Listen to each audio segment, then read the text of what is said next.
everybody. Hello, Wilma. How are you? Hello, Carlo. Hello, Ben. And hello, I don't know which one of your cameras is active. Cam 1, cam 3.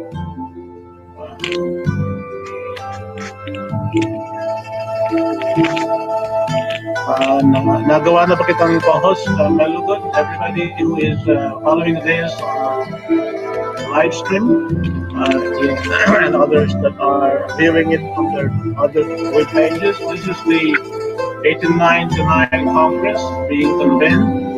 I understand that Mr. Attorney Posadas will not be joining us. I think he is involved in other things right now.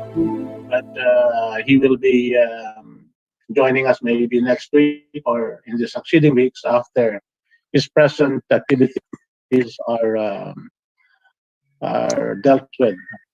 Yeah. So, anong balita, Carlo? Anong balita, Wilma? Kami ni Sir... Wilma, nakataas ang kamay mo. You want to talk? I give you the floor. Balitaan lang muna kasi ating speaker ay darating sa alas 9 pa siya darating. So meron tayong mga isang oras na magbalitaan. Anong balita? Anong balita dyan, Wilma, sa Nueva Ecija? Nueva Ecija ba yung inyo?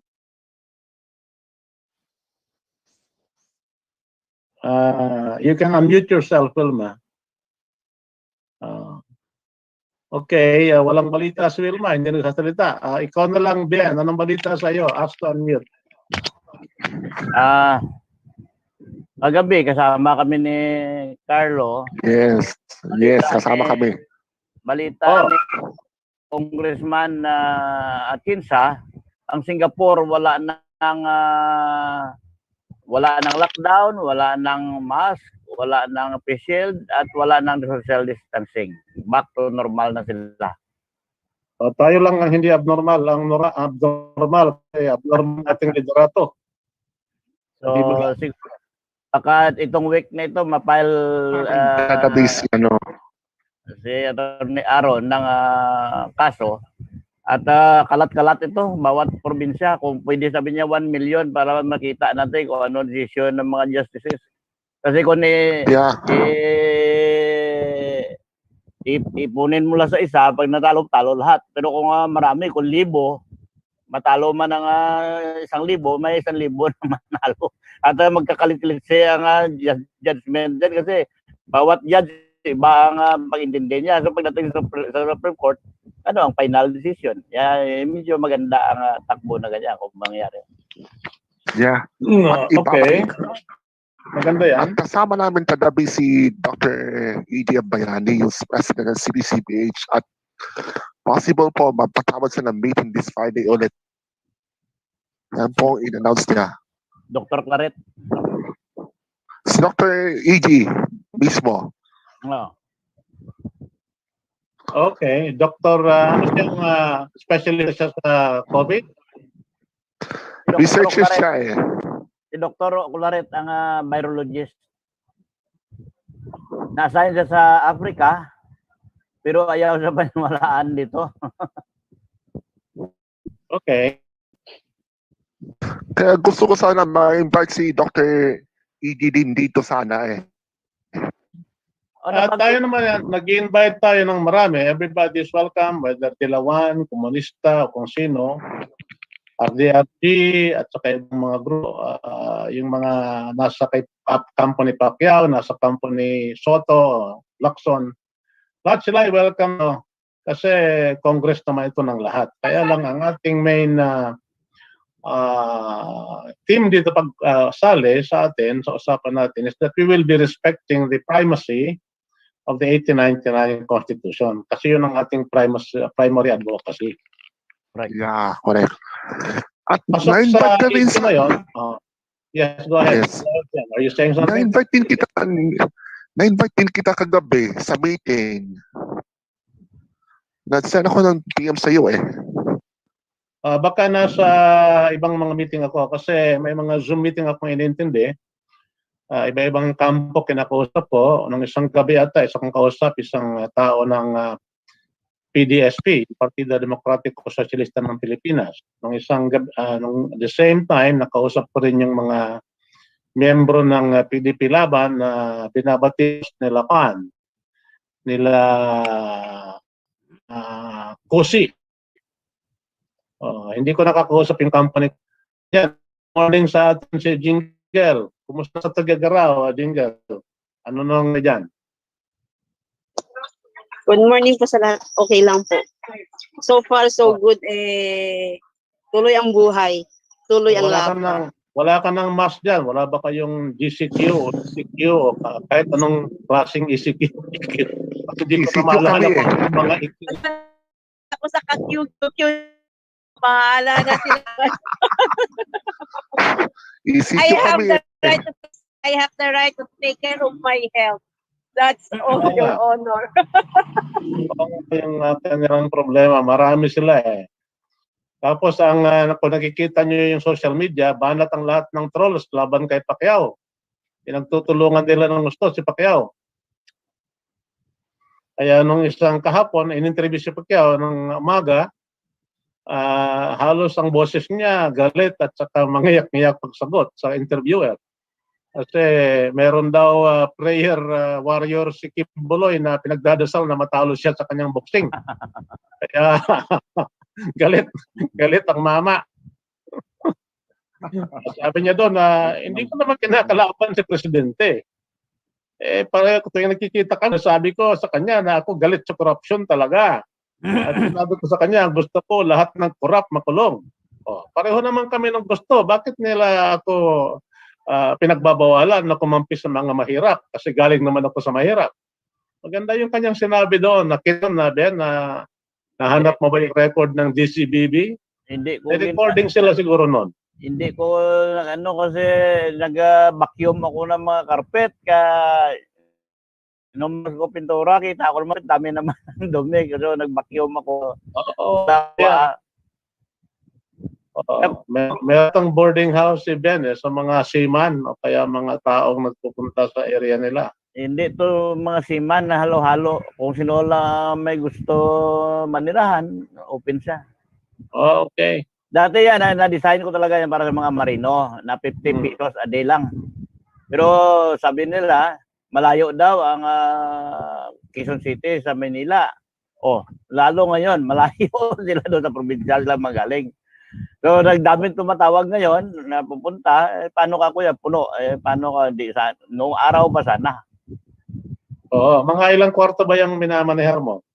11 doon sa kabila, dito sa natirahan ko siyam, pero yan, sabi ko nga kay Mrs. kahit wag mo asahan mga anak mo na tutulong sa'yo, tayo lang pwede na. Ngayon kung magtulong man sila, salamat. Kung wala, salamat din. Kasi obligasyon natin yan paralin. Hindi yung obligasyon nila balikan tayo. Tama yan. Pero yung ating sistema sa Pilipinas, wala tayong mainam na social security system. Pinapabayaan lang ang mga tao. Pag matanda na, wala na kayong gamit. Bahala na kayo sarili. Yan nga. May balita pa nga na kung hindi ka magpabaksinasyon, mapinding ang pensyon mo. Subukan nyo ako. Pindingin pensyon ko na, ayaw ko magpabakuna. Si Wilma, nakataas ang kamay. Ano ba, Wilma? May gusto kang sabihin? Matagal nang nakataas yung kamay mo. Yung naka-raise ang hand mo. Kung wala kang sasabihin, ibaba mo kasi ma-confuse yung mga tao. Anong balita dyan? Ikaw na magsalita. Anong nangyayari dyan sa inyo? Sa Nueva Ecija ba yan? Nueva Vizcaya? Isabela po. Saan? Hello po? Isabela po. Isabela yung inyo. Anong nangyayari sa Isabela? Wala pa naman, sir. Kaya lang yung talk ko sa Gising Mahardika, pinakilala ko yung what group I belong. Sinabi ko yung shadow government, saka idealistic military. And then, gusto kasi ni Captain Ray Valerio Jr. na ganun sasabihin ko. And then sabi niya, ready daw siya kahit na anong mangyari. Ganon. Mm. Kung Si kasi Captain Ray.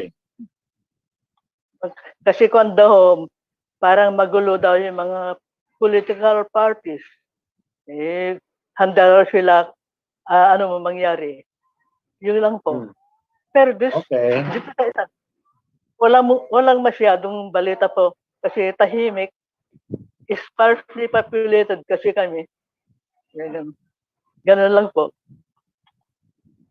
Okay. So, anong nangyari sa lakad mo, Ben, doon sa mga marino? Sabi mo, may issue ka? May issue? Sa mga marino, yan na sabi ko na pag kinausap mo, para bang okay lang. Okay, maganda yan ang ginagawa nyo. Yun lang, hanggang doon lang.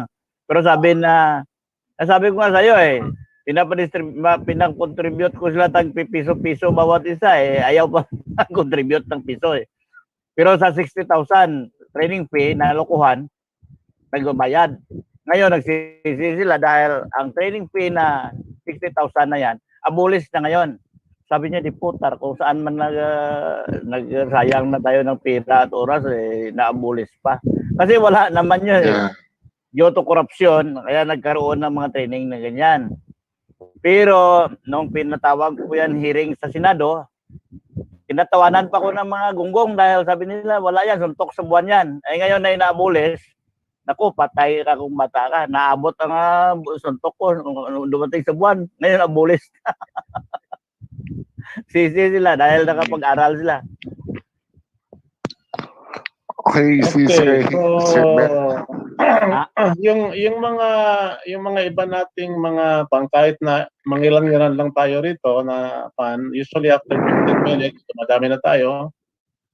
Pero yung ating speaker, si Bobby Brillante, siya yung head noong Philippine National Coalition for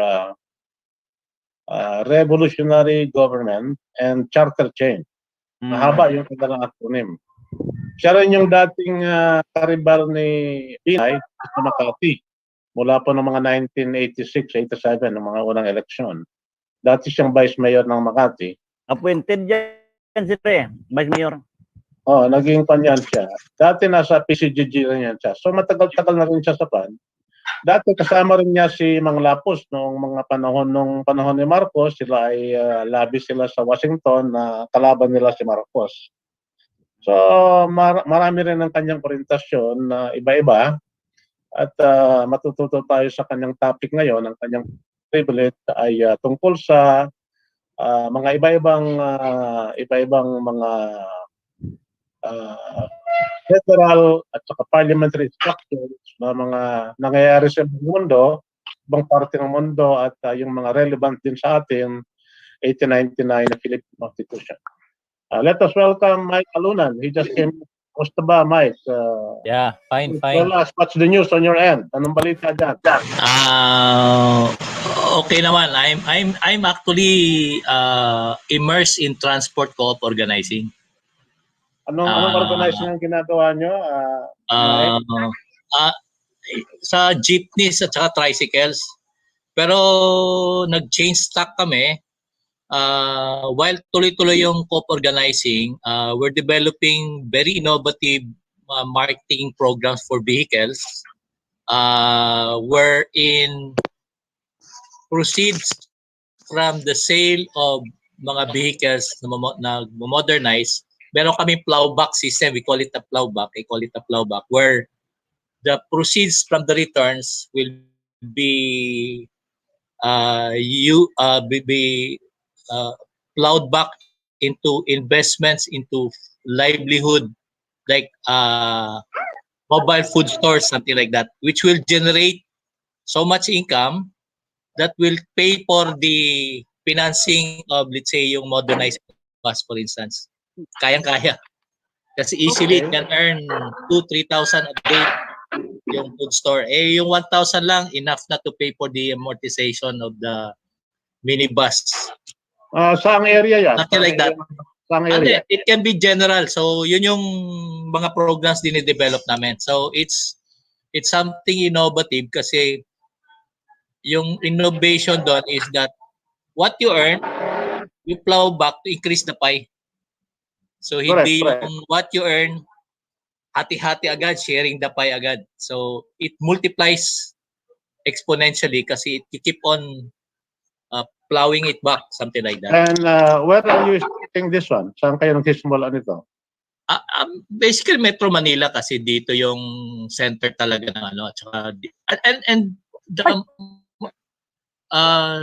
the market is huge in the sense that out of 200,000 jeepneys, only wala pang 2% nag-modernize so far. So ganun kalaki yung ano no. So assuming hindi lahat kasi ang intention of government is that you modernize, pwede mababawasan pero i-increase yung capacity, passenger capacity to a point na ma-reduce yung volume of vehicles. Now when you reduce the volume of public transport vehicles, it will encourage private motorists to take public transport and leave their cars behind doon sa mga parking buildings, like sa mga stations, like, etc. So that's the model nangyari sa South Korea. South Korea had the worst traffic, among the worst traffic in the world, because they have a car making industry, like Kia, Ssangyong, Hyundai, etc. No? So ang what happened, nag-improve yung mass transit nila, trains and buses, multi-feeder bus, to a point that people leave their cars behind is to take mass transit. But it did not affect sales of cars because as they increase your per capita income, people can afford cars. They buy cars out of status symbol, out of convenience or gusto, yan, di ba? But they don't take their cars only when necessary. So that's the directions of what should happen, ganon. So now, merong mga transport groups who have opposed modernization. No? Kami, yung grupo namin, with all the shortcomings of the government programs on transport modernization, tinitingnan namin the positive side on the sense na kung merong financing for transport, sunggaban nyo. Kasi imagine, a minimum paid up couple when you organize a co-op, pinaka-minimum is 15,000 kasi 15 minimum members.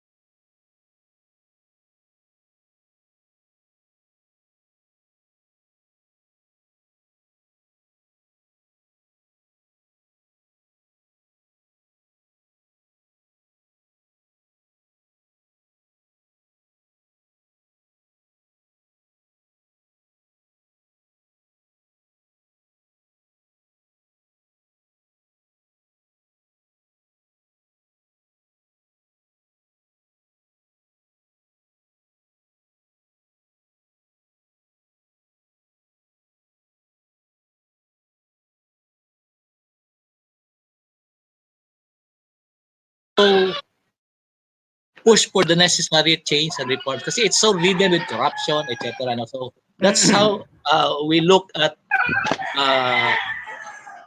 yung process. Siguro one day I'll make a presentation para so yung kaibang approach kasi ang turo sa atin ng mahirap mahirap bound sa utang, di ba? Parang ganyan. Ito pang isa. Yung turo natin sa mahirap, huwag mo bigyan ng isda, kundi turuan mo mangisda. Okay. Ang oligarchs iba. Ang mahirap, turuan mangisda. Ang problema, yung tinuturo natin pangisda, yung hook and line. But the oligarchs, they don't use hook and line. What they use is credit line and other people's money pa. So yun yung difference. So ang lesson doon is let's learn from how the rich expand their assets and wealth. by leveraging, borrowing other people's money. And all of the oligarchs have set up their own banks, although limited on what they can borrow from their own banks, no? Because there's a DOS 3 law. What's DOS 3 law? Yung directors offer stockholder-related interest, very limited on what you can borrow from your own banks. So there, I think, there's a unwritten rule among themselves. Mafia rule number 1 is that when sila nag-uutangan, oligarch A, utangin kita sa bangko ko, ikaw naman, utangin mo ako sa bangko mo. Diba? Yun yung mafia rule number 1. Mafia rule number 2 is, unwritten rule dito, lahat ng deposito ng taong bayan sa bangko natin, lahat ng mga payroll, mga etc., ang may karapatan gumamit sa pera nila, tayo lang, mga oligarchs. Correct. Quote-unquote, no, to just exaggerate, no, to be sarcastic, to exaggerate. Pero pag si Juan de la Cruz na mangutang, that's the practice of the banking cartel. Pag si Juan de la Cruz na mangutang, pahirapan nyo. Pahirapan nyo. Hingan nyo ng 3-year track record, hingan nyo ng audited financial statements, profitable, hingan nyo pa ng collateral. Yung collateral mo sa probinsya, hindi pwede yan, crime lang. So, the pobreng will never be able to borrow so yun yung so when there is an opportunity for the poor to borrow, tingin namin sunggaban. Yes. Let me interrupt you for a while, Mike. We have to identify for the newcomers. Yeah, sure. Our channel, we are the 1899 Congress convening. We are also the monitoring Congress of the present government, the Shadow Congress. We welcome Mr. Perdigon Jr., who just joined us also. And there is a person, yes, welcome to us. And also there's a entry identified as 368-663-4657. Welcome to us and listen to what we're doing. We are presently waiting for our speaker. The privileged speaker today is Bobby Brillante. He will be joining us at 9 o'clock. So we're using the hour right now for socializing and exchange of notes on what is happening in our little corners of the world. And right now, Mr. Mike Alunan is briefing us on his financing scheme, what I would call guerrilla financing in comparison to the oligarch financing that he is explaining to us. Go ahead, Mr. Mike Alunan. Mike, maganda yan ang option na yan. Kasi nung nag-seminar ako sa BSP, nabanggit ni Governor Gunigundo nung siya pa ang Deputy Governor ng Central Bank na kung may 2 years na ang cooperative, pwede ka mag-utang. Hanggang na napunta kami sa barko, sabi niya, ilang barko ko bilhin mo, utangin mo. Ilan nga ko ang capacity? Sabi niya, kahit 100, pwede. Kasi bilyones ang pira pala na nakaipon dyan ngayon na hindi pa nagagamit. Sabi niya. Yeah. On top of that, yung merong actually Bangko Sentral, sila Diwa Gunigundo rin nag-develop niyan. By the way, Diwa Gunigundo, dating UP, Philip Collegian, dati aktivista yan. Anyway, merong tinatawag na credit surety fund, no? Ang credit surety fund, for every 1 peso, they can lend you 10 peso. It's done through the DBP Land Bank, no? So if you can develop, let's say, big capital build up 1 million, they can give you 10 million. So meron kang 5 million times 10, 50 million, no? So yun yung credit surety fund. Now, so if the poor, you can develop capital build-up among the poor, let's say 100, 200 of them, no? Urban poor, etc. No? May na-develop with some help of mga NGO, mga etc. Pwede silang makahiram ng ganyang that amount. So they can even own a Jollibee, McDo. I mean, the poor can now engage in bigger businesses.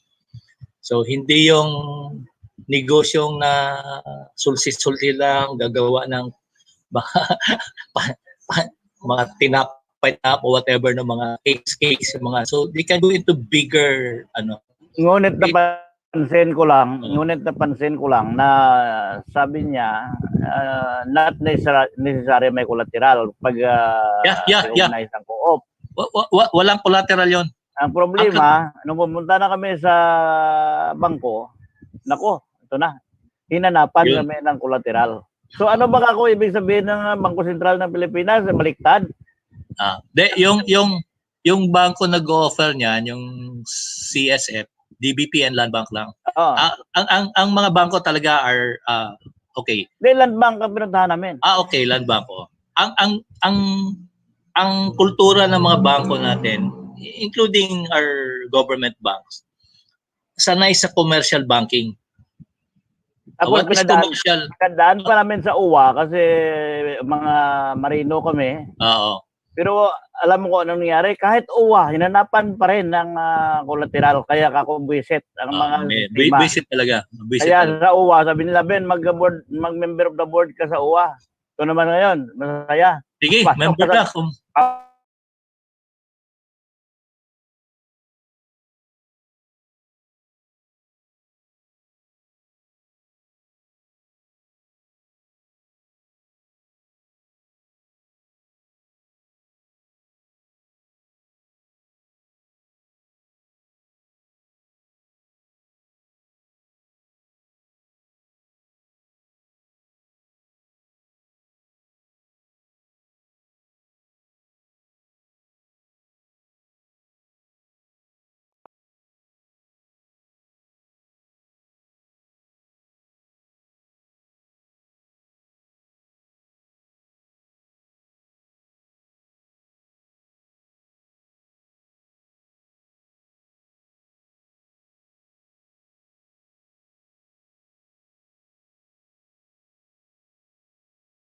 Pag ganun ang OWA at the time, it was just a minor office under kaiba ngayon, at saka nag-increase siguro let's not be clouded with mga Correct. Let us welcome Congressman Willie Villarama. He just joined us right now.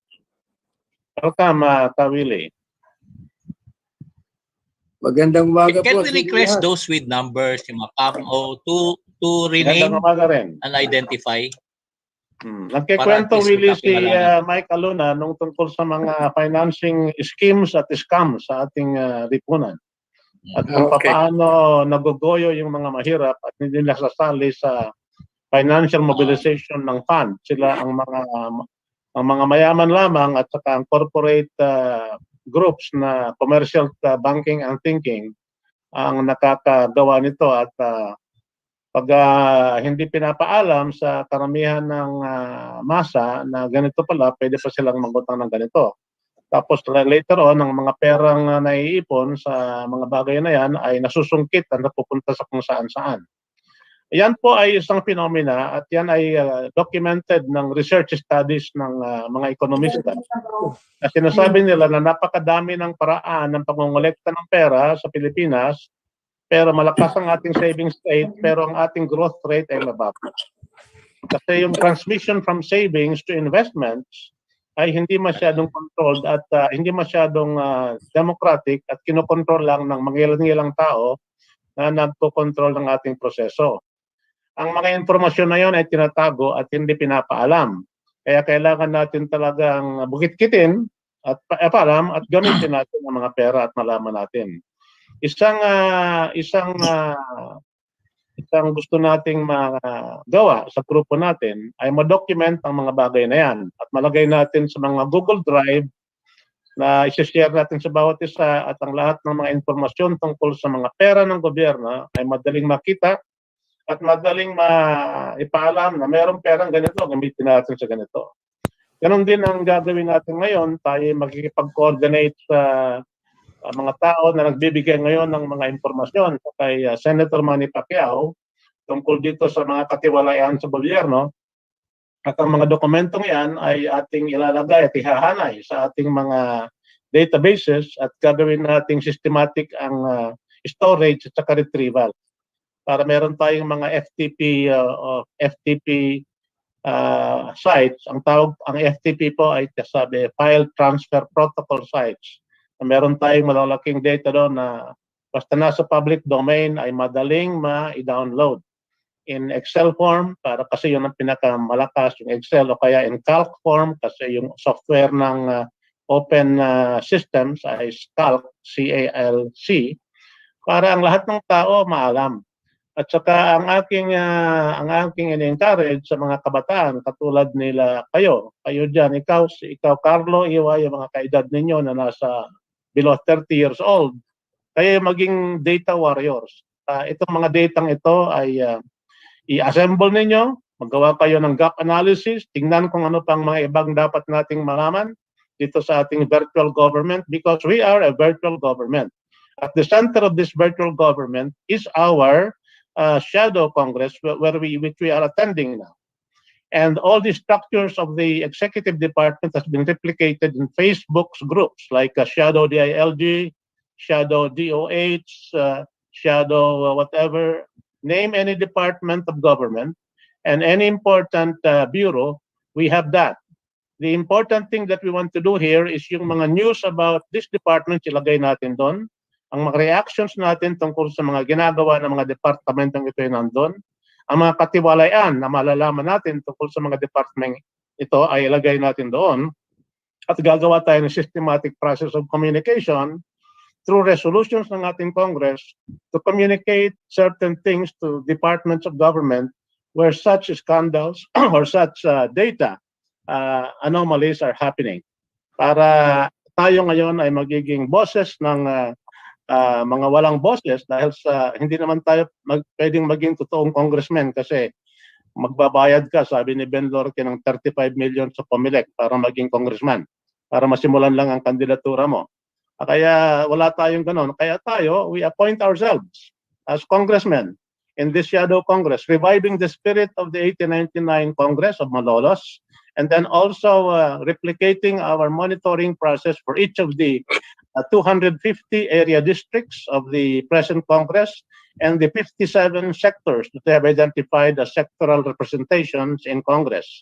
Yung mga party list na yan, kailangan bukit-kitin natin ang kanilang nire-represent. Sabi nila sila ay ganito, ganito, ganito. Pero alam natin na ang party list ang pinakamalaking korupsyon ng Comelec. Bago ka maging party list, bago ka makapag-rehistro, admitted muna. Tapos bago ka maggawa-gawa ng kung ano-ano pa, ganun, marami namang talk ang hihingin. Katulad nung naging experience ni kasamang Ben Lorque. Nung huli na, pag pinag-uusapan na ang pwestong ibibigay sa kada slot ng inyong party list, 35 million na bawat isa. So kaya hindi natuloy yung party list na ginagawa ni Ben Lorque ng mga seaman. Yan ay hindi lamang kwentong potsero, yan ay naging eksperyensya, naging karanasan ng karamihang nagtayo ng party list.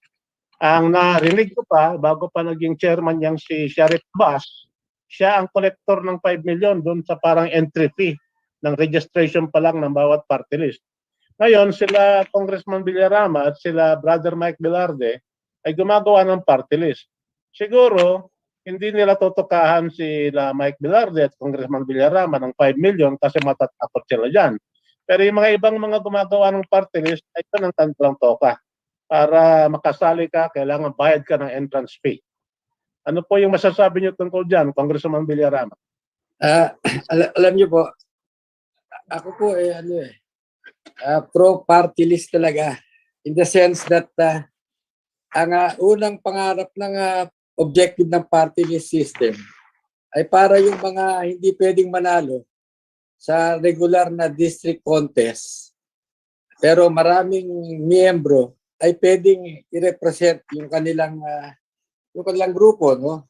Dahil yan talagang yung mga grupo na nasa laylayan ng ating lipunan, no? Na pinauso ni Vice President Lenny, no? Kasi ang nangyari, nagkaroon ng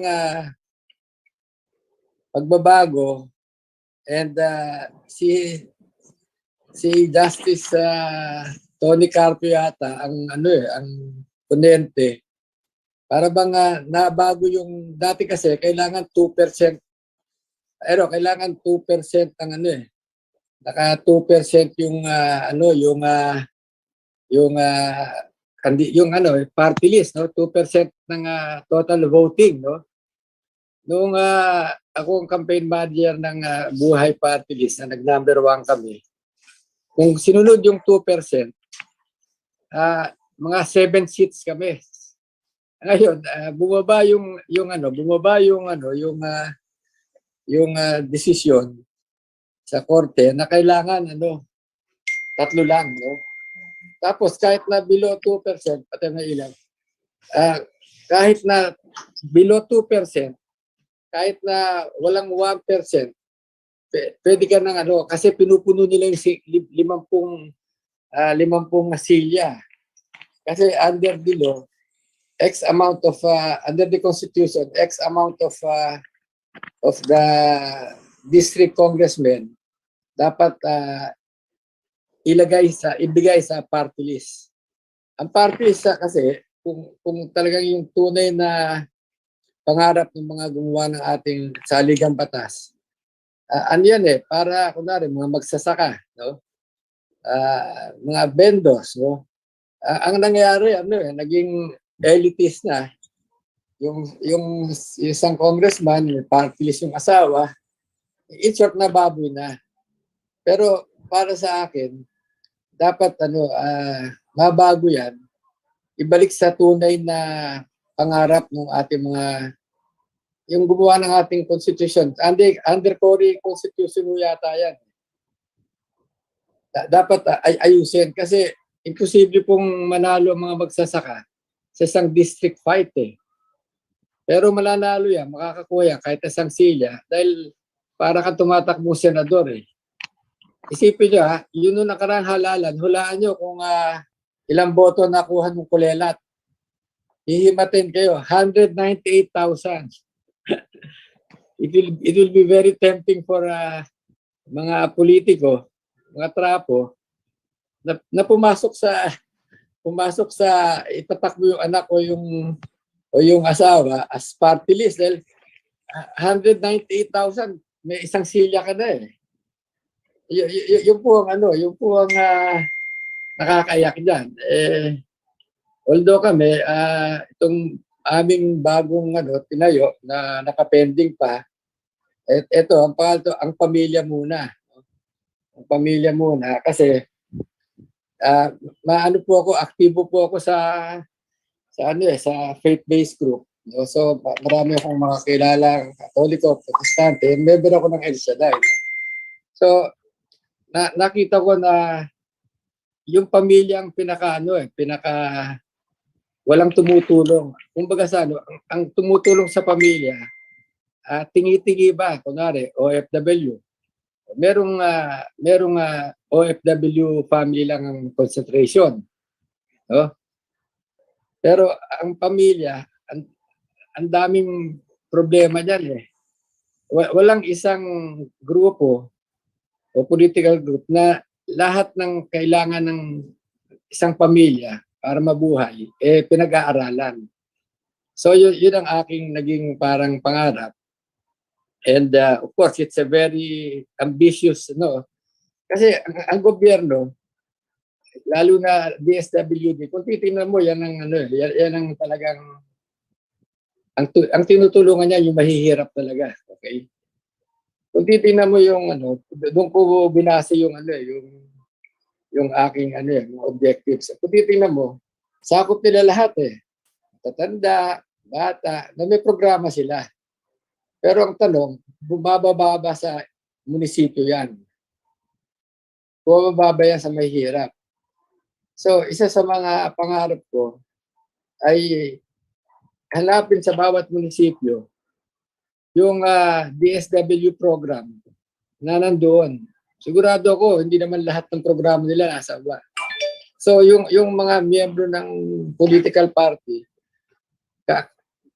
ikakabisahin nila yung mga programa na nasa munisipyo. Kasi yung mahihirap ay hindi marunong mag-fill up ng form yan eh. Nakakaawa. ang mga sinasabi niyo sa mga bangko, yung mga bangko po natin, anti-poor eh. I am a witness to that kasi una-una, matagal na po akong nasa politika, nag-vice governor ako, 26 anyos ako. Talagang wala akong ginagawa kundi tulungan yung mahihirap. Kung uutang sila, sinasama ko sa land bank. Pag nakita ng farmer yung application form ng ng land bank, para bang nagsasalita yung form. Huwag ka na mag-apply at hindi mo maintindihan i-fill up itong mga tinatanong dito sa form na ito. Ang liliit ng mga spaces, kailangan siguro draftsman ka para ma-fill up mo yung mga tanong. Pangalawa, English, no? Kung may Tagalog ba, napakaliit. What I'm trying to say, maaaring maganda ang mga pangarap nitong mga tayo ng land bank, lahat itong para sa mahirap. Pero ang kanilang palibasa, hindi naman nila kinukonsulta yung mahirap. Dapat yan, bago gumawa ng application form for a loan, ipamigay mo na muna sa mga leaders ng mga magsasaka. Ito ba, naiintindihan nyo ba? Sigurado ako, 100% sasabihin, hindi nila naiintindihan at malalabo na mga mata ng mga magsasaka eh. So talagang yun naman, tunay na experience yan dahil sinasamahan ko nun sa land bank sa Malolos eh. Biniro ko nga yung manager. Sabi ko, manager, kako, mukhang hindi yata kayo seryoso. Bakit? Ang hirap, kahit ako po, 3 master's degree ko, hindi ko mapipilapan itong mga tinatanong nyo dito dahil mga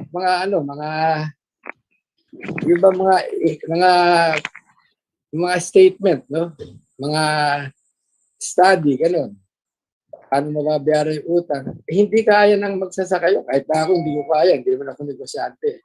So we have to create a society na talagang pro-poor eh. We have to understand the limitations and then draw up a program around them, no? Ang average yata ng magsasaka natin grade 6 lang eh. And then meron ka dapat na mga college graduate, mga makabayan, baka mahirap talaga na naka-standby sa land bank halimbawa, no? Para na gano'n, yung mga nag-a-apply natutulungan eh. Wala, maniwala kayo. Tingnan niyo yung kung ilan farmers talaga ang nakakautang. Tapos ilan ang nakakabayad. No? So yun po ang sakit ng society natin kahit sa OFW. For your information, kasama po ako nung na-appoint ako ni Cablas Ople 1983, May 1, 1983. Doon tayo officially ang POEA. So, ako ang in-appoint ng anti-illegal recruiting,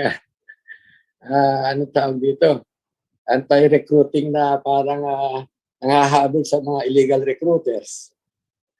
And kaya random na random ko yung hirap na dinanas ng mga niloloko na hanggang ngayon niloloko pa.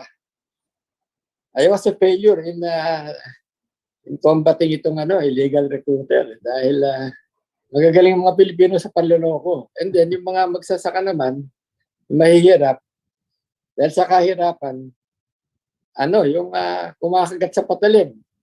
Ang racket ng mga illegal recruiter paghahanap ng isang aplikante sa isang barangay at paalisin nila. No, talagang madedeploy nila. Tapos sa despedida party, nandun yung mga racketeer, no?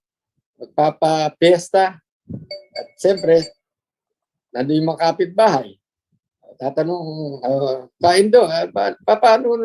paano nakakakuha ng trabaho abroad yung anak nyo?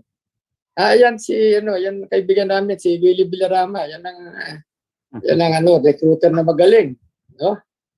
Kaya palis sa bukas yung aking anak. Ganyan. Yung Willie Villarama racket naman, lalapitan naman, no? Kaya sabi, may anak ako na talaga. gusto lumipad, no? Gusto lumipad. O sige, ako bahala. Pero alam nyo, may gastos ito. At that time, 5,000 ang racket yan. So, mamaya konti, nawala na yung Willie Villarama. Yun ang problema po. Yung communication system noon at saka ngayon, failed pa rin. Imagine, Hanggang hirap si Tots dyan eh. ano, Hirap si hindi. Tots maghabol. Oo, hindi. Ang dami ko ng mga ideas, kahit anong nasa labor pa ako. Sabi ko nga, lalo na ngayon, meron na tayong mga internet, di ba? Bakit hindi pwede maglagay sa bawat munisipyo ng program na diretso sa DONE, no? Para malaman, ito mong Villarama Recruitment Company, may lisensyado ba ito? No? Lisensyado. Pwede ka maglagay sa mga mall. May host me. May ano yata, Host me.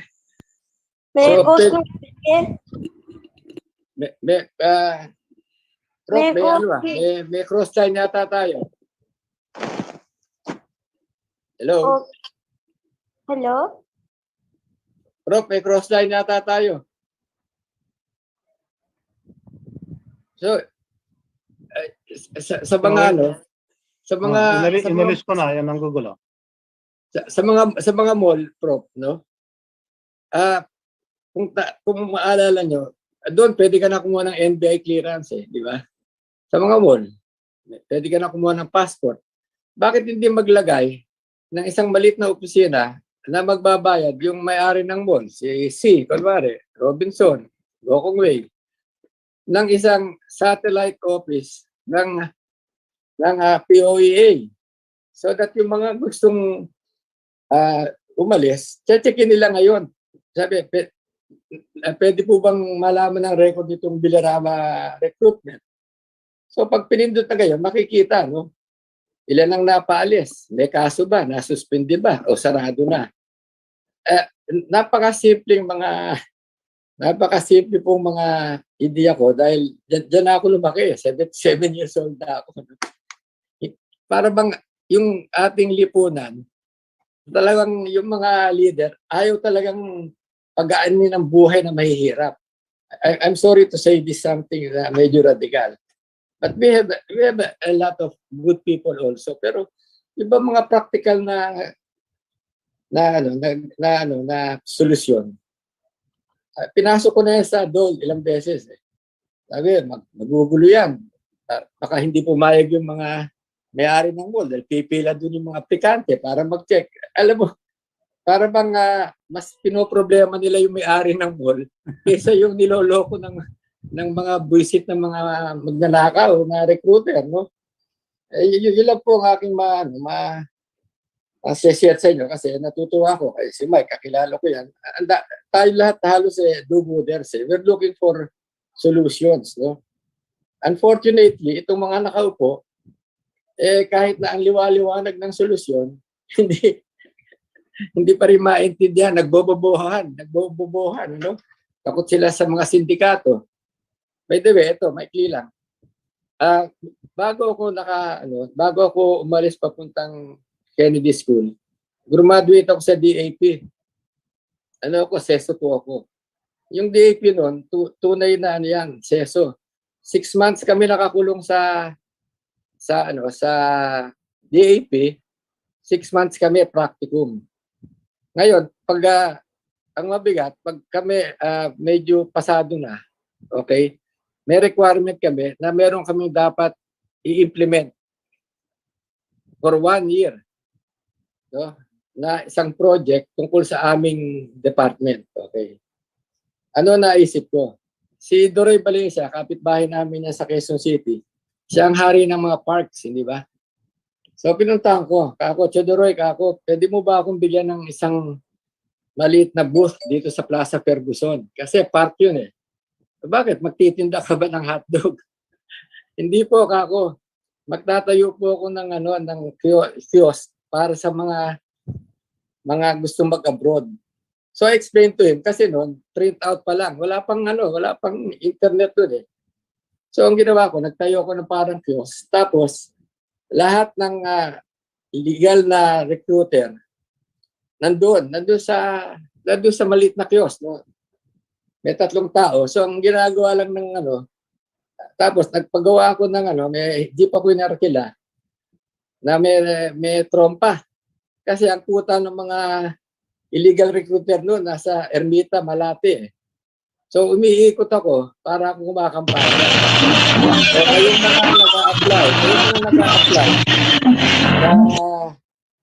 kayong mga nag-a-apply para mag-abroad, sigurado ba kayong may lisensya yung inyong Paki-co-host kung ako, sir. saan nakapila? Ang pinupuntahan ko, yung wala talagang yung walang lisensya talaga.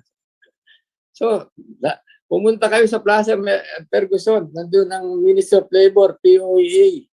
Doon yung ma-check yung So, wow, successful. Yung first day talaga, nakapila. Simple lang. They'll fill up a form, ilalagay nila kung anong recruitment company yung kanilang ina-applyan. Villarama Construction, nandun yung address. Kasi pag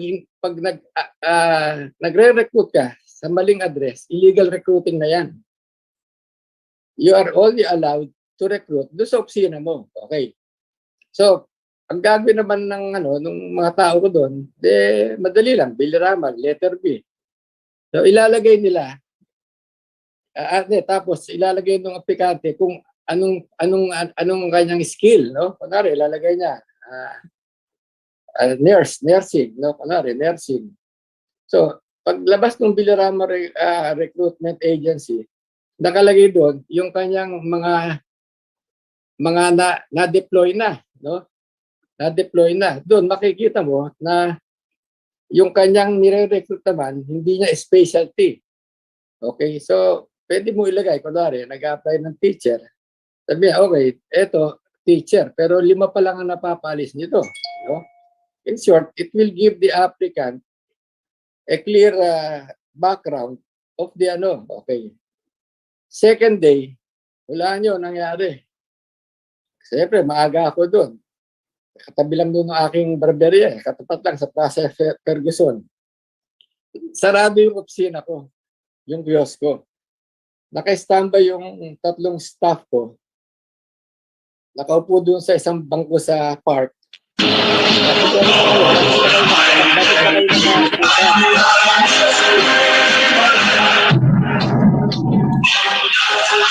Nandiyan na yata si Hitler sa litrato. So, sabi ko, ba't nakaupo pa kayo? Sabi, tanghali na. Sabi ko, pambira kayo. Sir, sabi kaya, tingnan nyo yung kiosk natin. Ito without exaggeration. Yung kiosk namin, pinuno ng dumi ng tao. Ang baho-baho. Talagang parang pininturahan. Kasi, ang ibig ko sabihin, successful, galit na galit yung mga recruiter dahil meron ng information, okay? So, pinagpatuloy ko naman yon. Kaya lang, yun nga, may mga death threats. Mabuti na lang, tinanggap ako sa Harvard. So, nakaalis ako bago ako mapatay.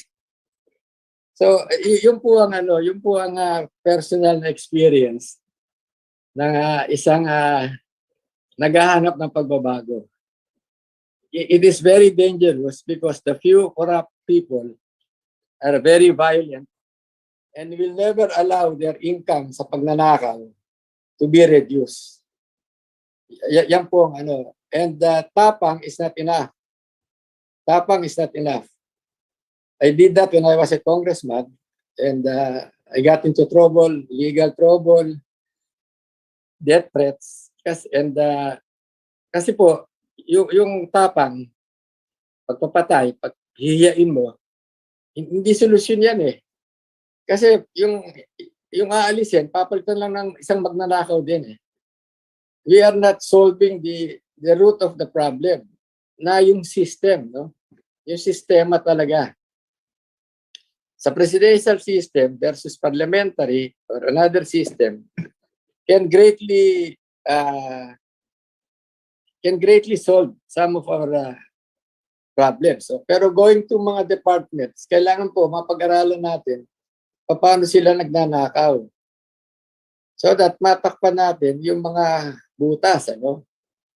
Yung mga butas ng pagnanakaw. But when it comes to genuine work, pambihira po yung may hilig talaga sa ano, sa detalya. Kaya hanga ako dito kay Professor Hill. Talagang hinihimay niya talaga at meron siya mga numero. Meron sa mga numero. Back up yung kanyang mga numero pag sinabi niyang ganito ang mga kadami ang mga nabola sa illegal recruitment. Itong breakdown, yung mga malalayong lugar, mas maraming nabobola. May numbers. So alam mo kung ano, tapos bakit nabobola. So mahaba po. It needs serious people na hindi naman kailangan manghiya o pumatay o manggulo. Hindi pag-aralan talaga. Kailangan maghati-hati tayo kung saan tayo gustong maging expert o mag-research. Ang quasi Mike, maraming alam yan. Ang dami natin mga miyembro dito na pag-aralan talaga. Ano ba talaga ang sakit ng mga ahensyang ito? It has to be on a micro level. Hindi po pwedeng macro eh. Yung macro po, naririnig na lang natin lagi yung mga pintas eh. Kamukha yung mga tumakatakbong laban sa administrasyon. Panay expose, Wala naman sinasabing how will they solve the problem of corruption in a micro level. No? Wala hong ganun eh. Kaya nagtataka sila. Bakit sa survey, malakas pa si Presidente Duterte? Wala naman sila nakikita nagbibigay ng matinong solusyon na kapani-paniwala. Di ba? Hindi sapat yung sabihin mong magpapakulong ako ng mga korap. Ano ka magpapakulong eh? Napakahirap ma-prove yung korap. Patay na nga yung nasasakdal eh. Hindi pa tapos ang kaso. So, itong ginagawa ni Professor Hill, itong virtual congressman tayong lahat, libre, pwede manggaling po dito yung mga idea natin na totoong mga solusyon. Ang akin lang pong advice sa atin lahat, pati sa sarili ko, wag po tayo masyadong magagalit kasi yung galit nakaka-blur ng utak yan eh. Hindi tumatama yung solusyon pag galit tayo eh. We have to ask ourselves, bakit ba halimbawa, maraming nagko-complain sa mahirap. Bakit ba itong mga hirap gustong-gusto si Digong? Well, that has to be studied, no? If it's true or not, no? Pero ako, nakikita nila, siya lang ang araw-araw, nasa radyo, TV, na nagpaparamdam ng malasakit sa mahihirap, no? Sabi na natin, sinasabi, nambobola lang. Pero at least may nambobola sa kanila na nakakausap nila at saka hindi naman lahat pabobola. Sino naman ang humaharap sa national candidate na nakikipag-usap o may pamamaraan para makausap o marinig na mahihirap. So yan po ang issue dito sa dating nahalala. Yan lang po, Prof. Thanks for the time. Maraming salamat. That's very informational and that's based sa mga malawak at malalim na karanasan ni Congressman Villarama. Ngayon, pakinggan natin ang reaksyon ng isang batang henerasyon, si Carlo Iway. Nakataas ang kamay niya kanina pa. So, you have the floor, Carlo Iway. Go ahead.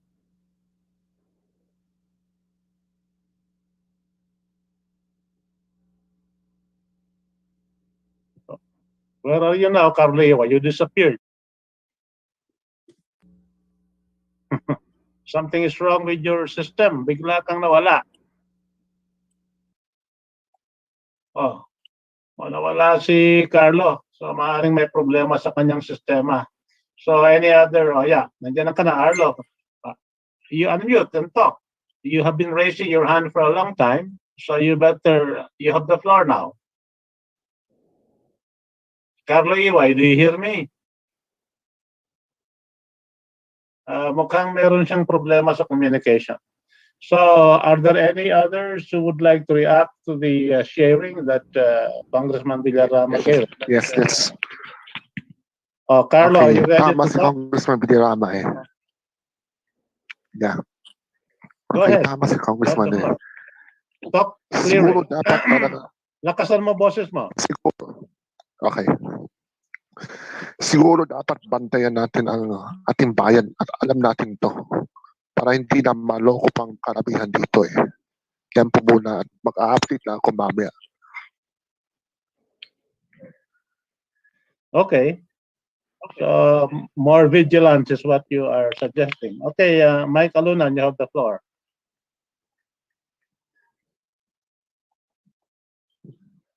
What's happening? You don't have any sound. Hanga ako doon sa mga nababanggit ni Kawili, no? Villarama, Congressman. Saka yung lalim at lawak ng karanasan niya. Siguro mga one suggestion siguro baka pwede natin magawa institutionalize on a large scale, magkaroon tayo ang isang army of maybe thousands of economic cadres or helping the poor, no? Kasi ang mahirap talagang walang skills, hindi articulate, grade schooler lang, etc. No? Whether sa transport, sa ano. Kasi kung titingnan mo yung karanasan sa ibang bansa, whether Europe, Canada, mga big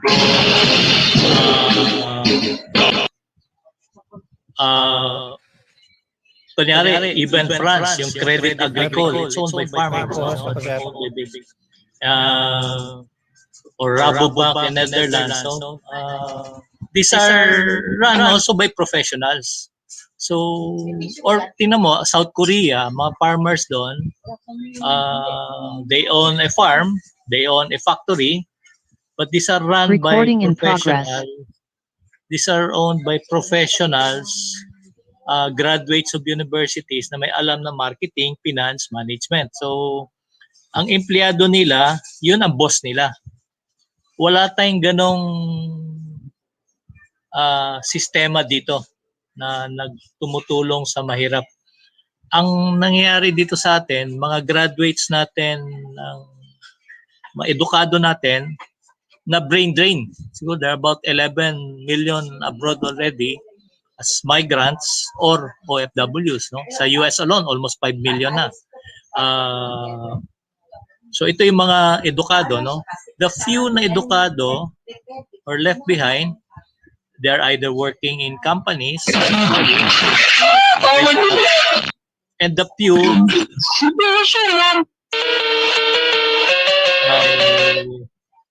ano ba yan?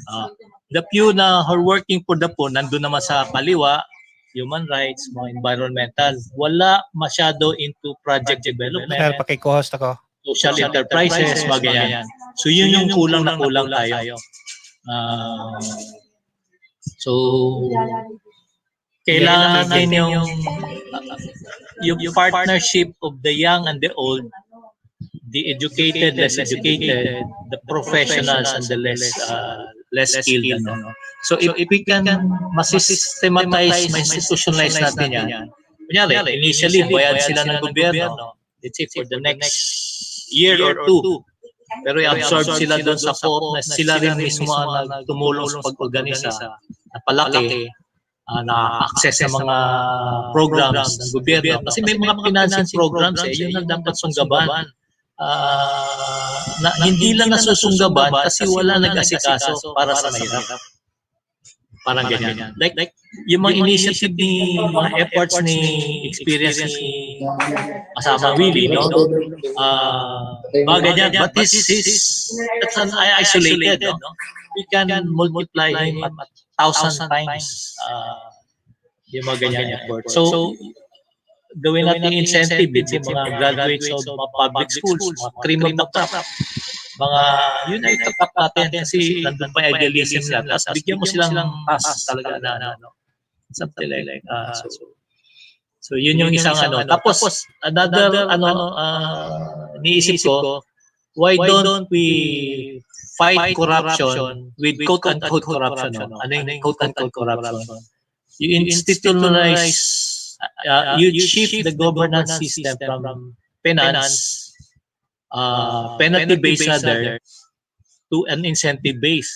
Kasi yung buong proseso ng governance natin, penalty based. Kunyari, you commit a crime or violate, mayroong administrative or criminal sanction o penalty, kulong ka o whatever, no? Pero kung gawin mong incentive based, as simple as a traffic offense, ang pinakababang traffic offense, 150 pesos for instance, no? Ang incentive dyan, 5%. In other cities like Makati, mataas na, kumabot ng 20% yata or something. Pero nakukuha na every quarter, no? Pero ang incentive to be corrupt, mas mataas, 50 pesos, 100 pesos. Ang nangyari, if the incentive to be corrupt is higher than the incentive to do good, magko-corrupt yung mga public servants natin. Pero kung may incentive to do good, baka, kunyari, 50% yan, pero institutionalize mo, shared by all in the organization, you create a system, hindi na pupunta individually, no? So parang, pero, ang mangyari dyan, dahil 75 pesos na instead of, di ba, 50%, ang thinking na enforcer, mas maganda na yung dugod, pogi pa sila, di ba, may accomplishment sila, but it will discourage the motorists naman, the public, to bribe. Ngayon, pag inabuso naman, meron tayong one-time countervailing measure na mahigpit, as in one-time, one-strike policy of some sort, no, na talagang matindi, no, mas worse na, no. So, ma-avoid yung abuse ng authority, no, or ng enforcer. Yung public naman, alam nila mahigpit, hindi mag-attempt, magko-corrupt o mag-bribe or whatever. Now, you apply this to BIR, apply this to customs, apply this to any government entity, etc. Posibleng titino.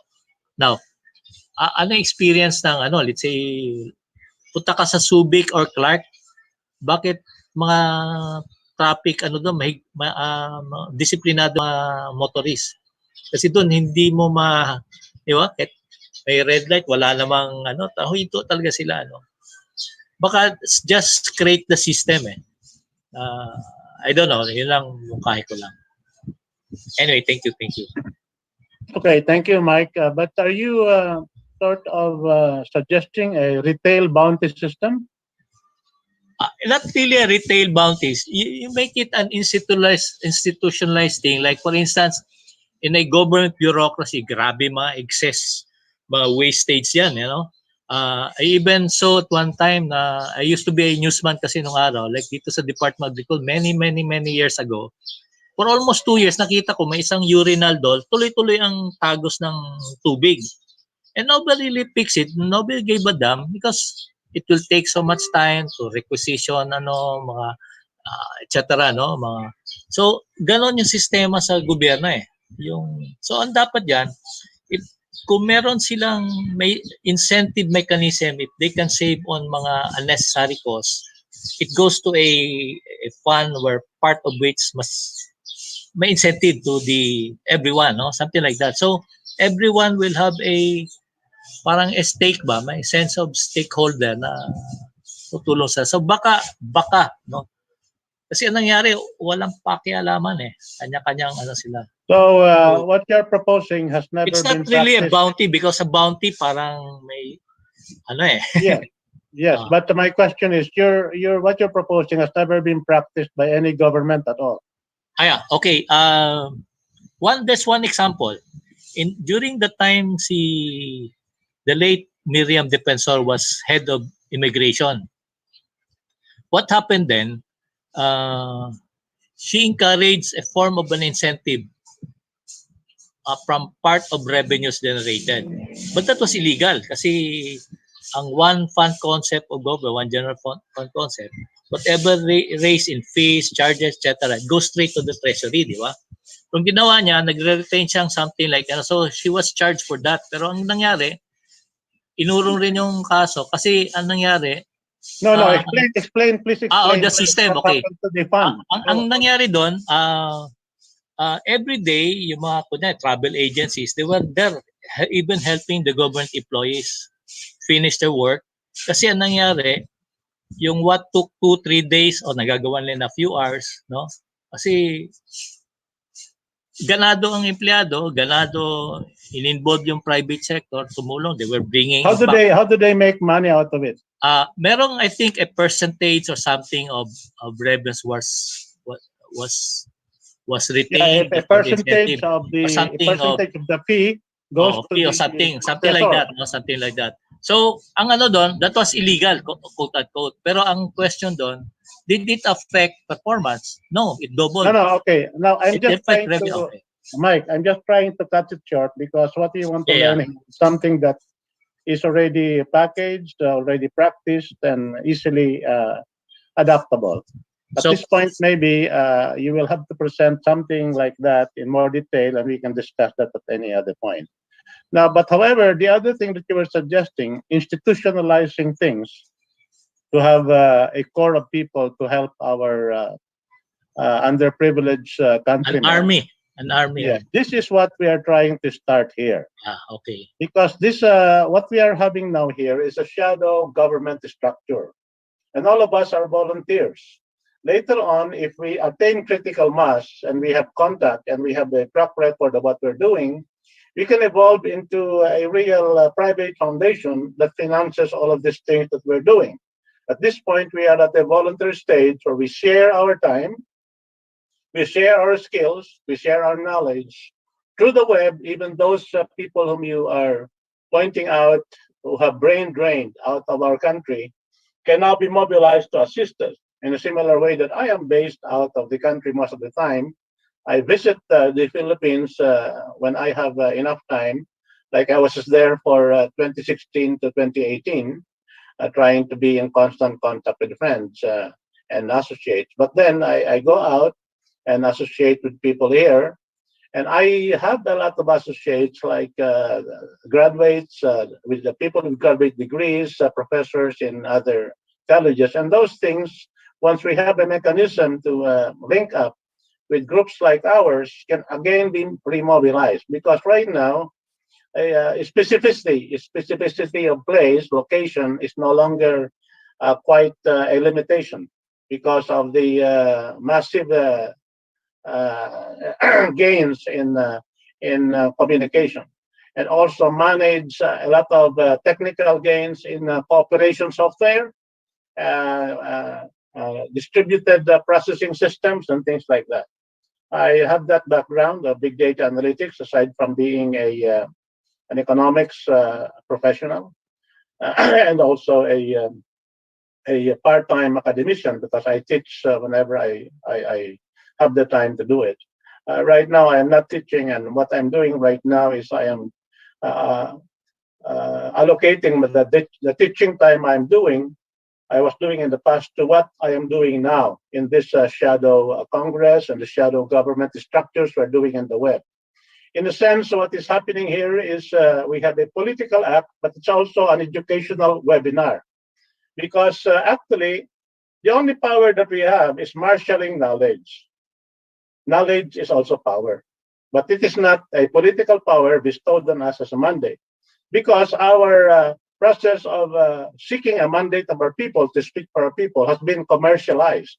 It has been captured by a mercenary group of people controlling the COMELEC.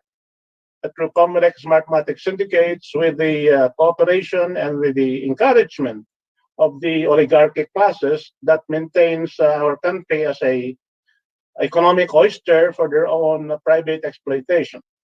So these are the things that we are beginning to change. Like, for instance, when we talk about poverty, we should not talk about just poverty alleviation, because when we talk about poverty alleviation, we are surrendering to the concept of trivia, or what they call trickle-down effects from the activities of the private sector that are supposed to be grow the pie, and if the pie is large enough, then they can give pieces away to the lower classes or to the underprivileged poor. We have to look at the fact that our poverty is because the natural bounty of the land has been privately appropriated by a few. And it has, our political history has not allowed us to reverse it. And up to now, that practice of alienating what should be owned by all is still going on. For instance, who will benefit out of the 9 billion barrels of proven reserves in the West Philippine Sea? Who will be the owners of this 930 trillion cubic feet of natural gas in the West Philippine Sea? It will only be the oligarchs.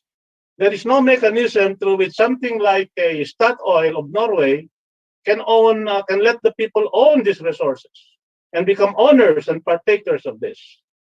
That is the situation that we are in. We have to really face this. And right now, we have a country dominated by oligarchs. I view the country as oligarch-held territory. And the effort that we're doing now is an effort to liberate our people from the clutches of these oligarchs. The problem that we're facing now is that the peaceful way to do it, which is through elections, is now controlled by them. They're the ones who choose how we select our leaders. They control us. There are about, I have already pointed out, there are about, in 2019 alone, there were about 14 million padded voters in the COMELEC list.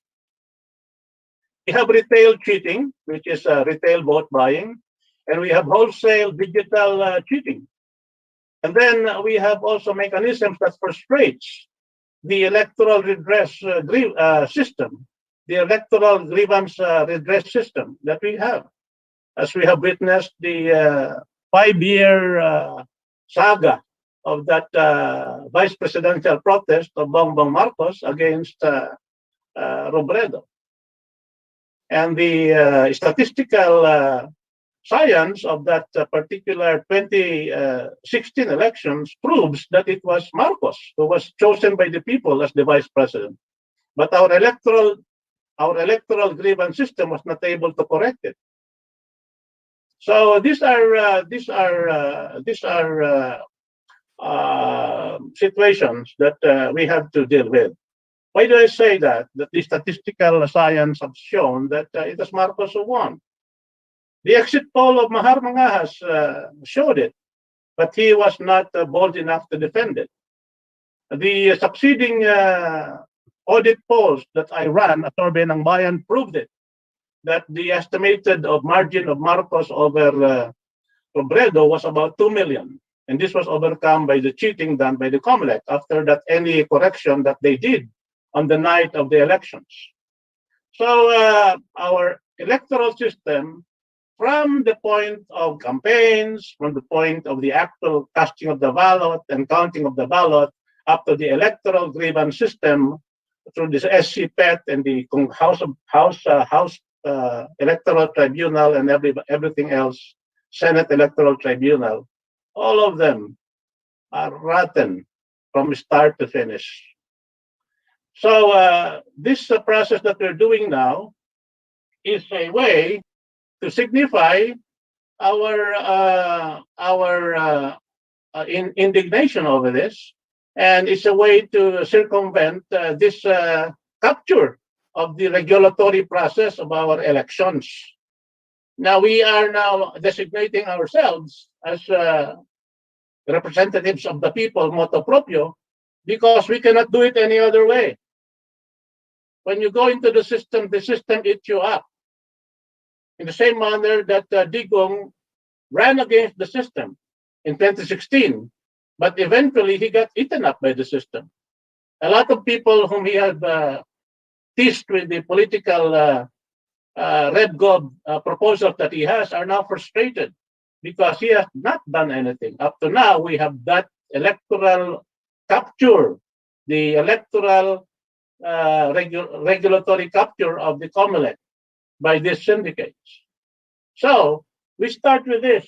We start with our shadow Congress. We start with our shadow executive structures, a shadow judiciary, a shadow Supreme Court, a shadow vice presidency, a shadow presidency. And we start marshaling the knowledge required so that the truth can speak to power in a detailed manner, not only in generalities. That is why we are creating databases in each of the shadow departments. We will be harnessing YouTube channels. We will be harnessing Zoom meetings like this, Facebook groups like this, and chat groups all over. And that is what we want to do. By marshaling this knowledge, we hope that we can, like the maggots that are exposed to sunlight, all of this corruption and rottenness in our system will be exposed and dried out and cleaned out. And so this is the effort we're doing. It's a voluntary effort. It is something that is not remunerated. We only get psychic satisfaction out of this. But we have more people and more people getting to be desperate at this point, and we can mobilize and canalize that kind of sentiment. And that is our role. I am not in any way entertaining any messianic complex of saving the nation. And I think most of us do not have that. For instance, I recognize it in Congressman Willie Villarama Stone. He says, this is the way it is. Ganito ito ngayon, ganito ito noon. Baka maging ganito sa kinabukasan kung tayo magsama-sama at magtulungan para mapunta tayo sa mas magandang kalagayan para sa bayan natin. It is a very practical evolutionary process, but we will sort of, speed it up or telescope it and speed up the process by marshalling knowledge in a way. Kasi ang ating ginagawa, ang karamihang mga do-gooders, mga NGOs, kalat-kalat, sabog-sabog, walang overall clearinghouse ng knowledge. At saka minsan, meron pang mga turf jealousies, no? Yung mga data nila hindi sinishare sa iba. So let us stop that. Let us look at data, marshal it, analyze it, use what is useful to liberate our people, use what is useful para hiyain itong mga sinungaling, and provide our lawyers with a fact-based process of confronting them whenever we have enough judges in the judiciary system and justices in the appellate court and the Supreme Court who will listen to facts. But we have to marshal those facts. We have to start from this bottom line of putting together information in a systematic manner that is compiled, that can also be easily retrieved for a particular purpose of proceeding for something better in our governance. That is the message I think that I'm sharing with you, and I hope that it touches a relevant chord in your minds and in your hearts, so that we can continue doing this, not only on the short-term basis, but going forward. This particular statement of Michael Alunan about institution building, this is the institution build-up we're doing. This shadow government Facebook structures, these YouTube channels, these web sites, this process that we are going through will be an institution. We don't care who becomes president in 2022. We continue with this process, so that the process of putting together facts, putting together data, so that we can speak with a clear, specific articulation of cases as we address and point truth towards power, will be more realistic and more practical and would have better effects. Any comment about that? I was reacting to you, Mike Alunan.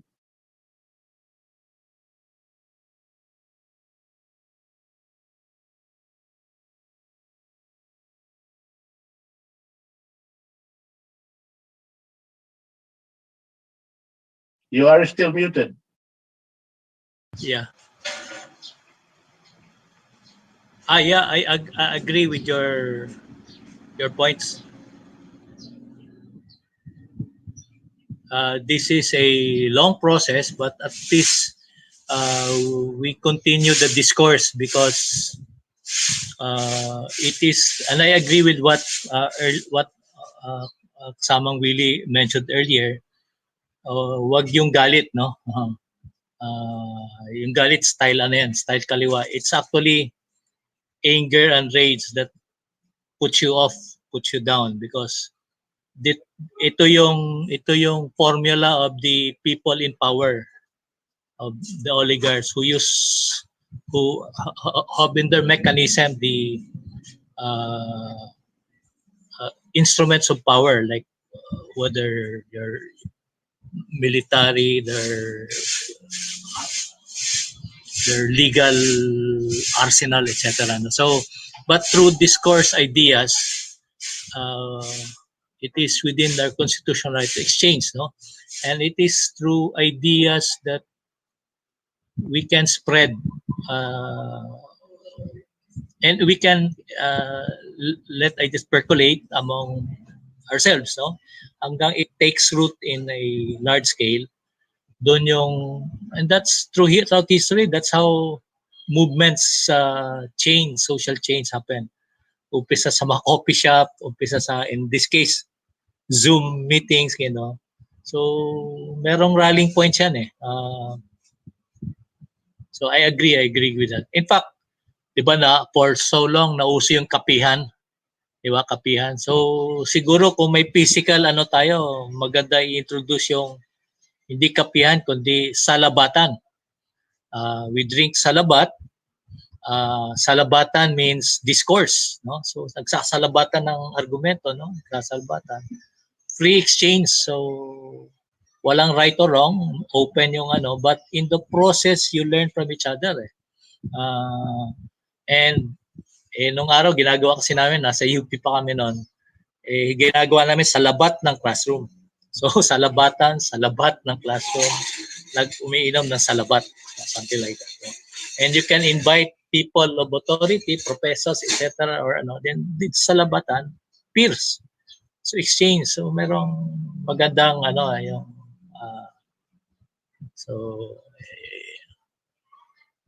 yeah, si Willie was raising his hand. Yeah, go ahead, Kawili. You have the floor. You have to unmute yourself. Mike, maganda yung kinikwento mo. Remember, Hitler started in a beer house. Yeah. Oh. Yeah. Ano yan? What happened in the beer house?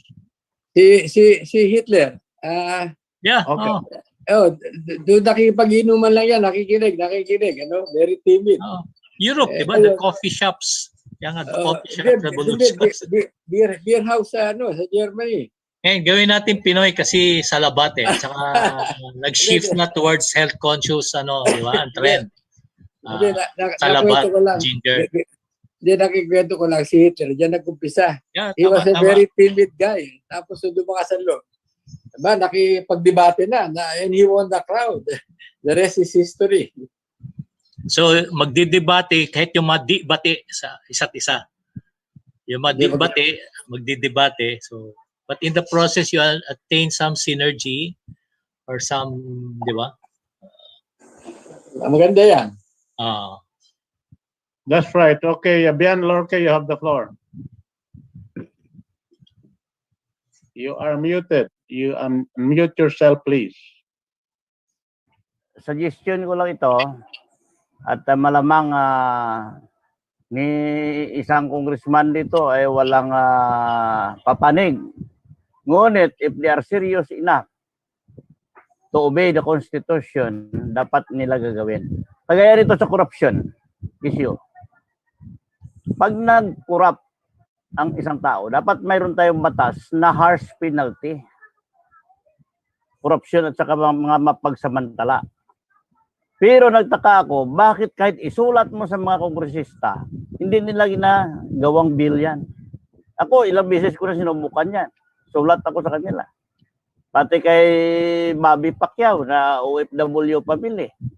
Na member ako ng OFW family, pero hindi nila sinasagot. Sa Marino Party List, hindi nila sinasagot. So nagtaka ako kung bakit. Pero kagaya nito sa mga mapagsamantala, kaya nabanggit ni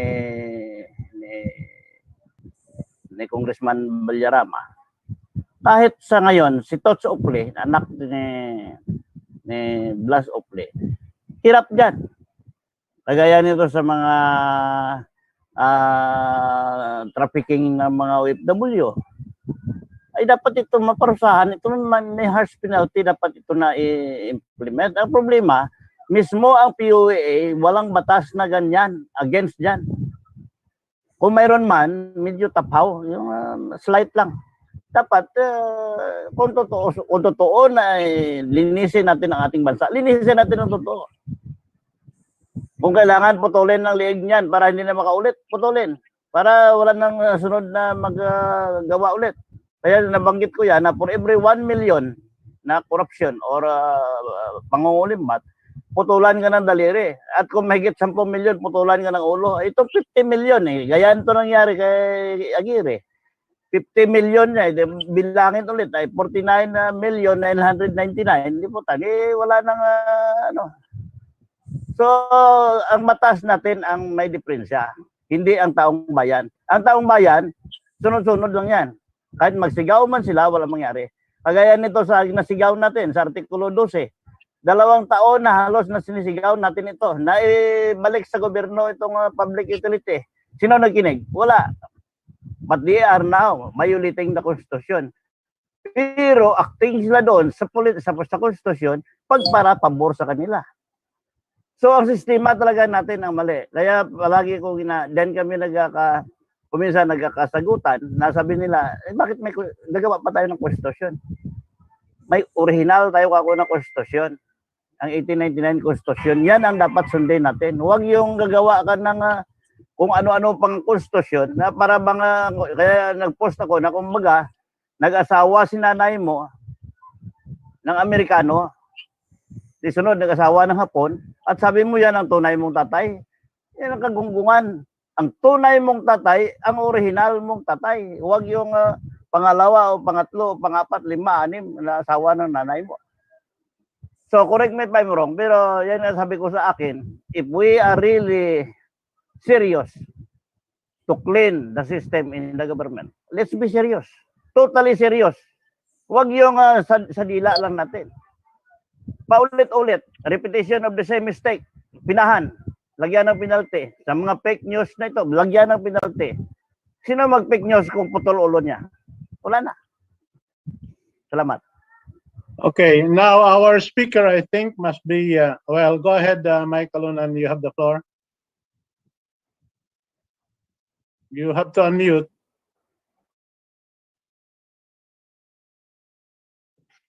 Okay.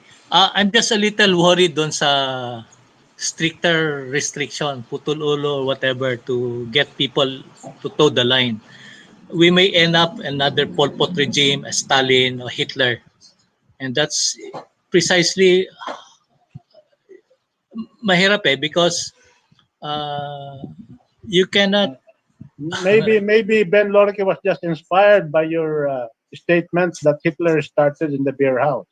Yeah. Pero I don't think that could be done because you really end up with more, and it will be an escalation of gory, bloody, you'll end up with more dictatorships and that more. That is noted. That is noted, Yeah, Mike. Let us hear from the younger people. Jingle Menes of Tugigaraw. Go ahead, Jingle.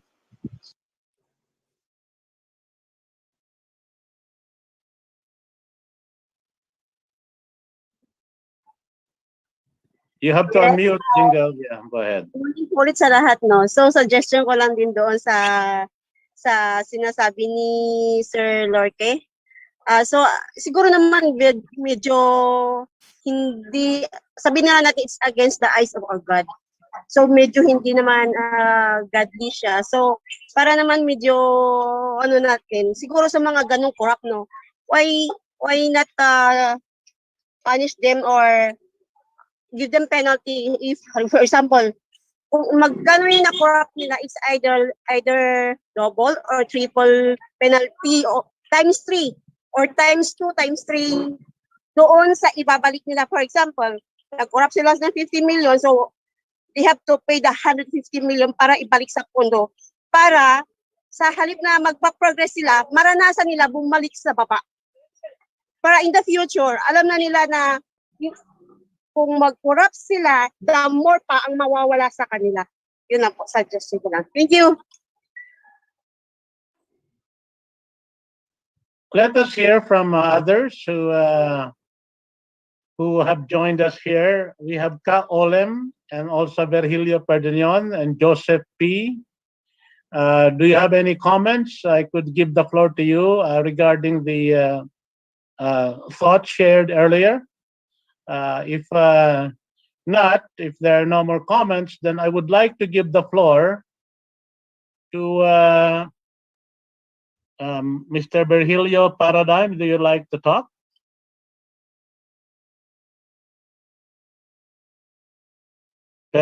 Virgilio Perdigon. Yes, yes. Yes. Go ahead. The I floor was is yours. invited here by Carlo, and I'm very thankful because I have learned a lot in the last 1 hour and or so. I am trying to get a grip on what is this all about. Parang nakikita ko, it's a congress, a virtual congress with good people coming together for the purpose of bringing light to our darkening nation. And I like that.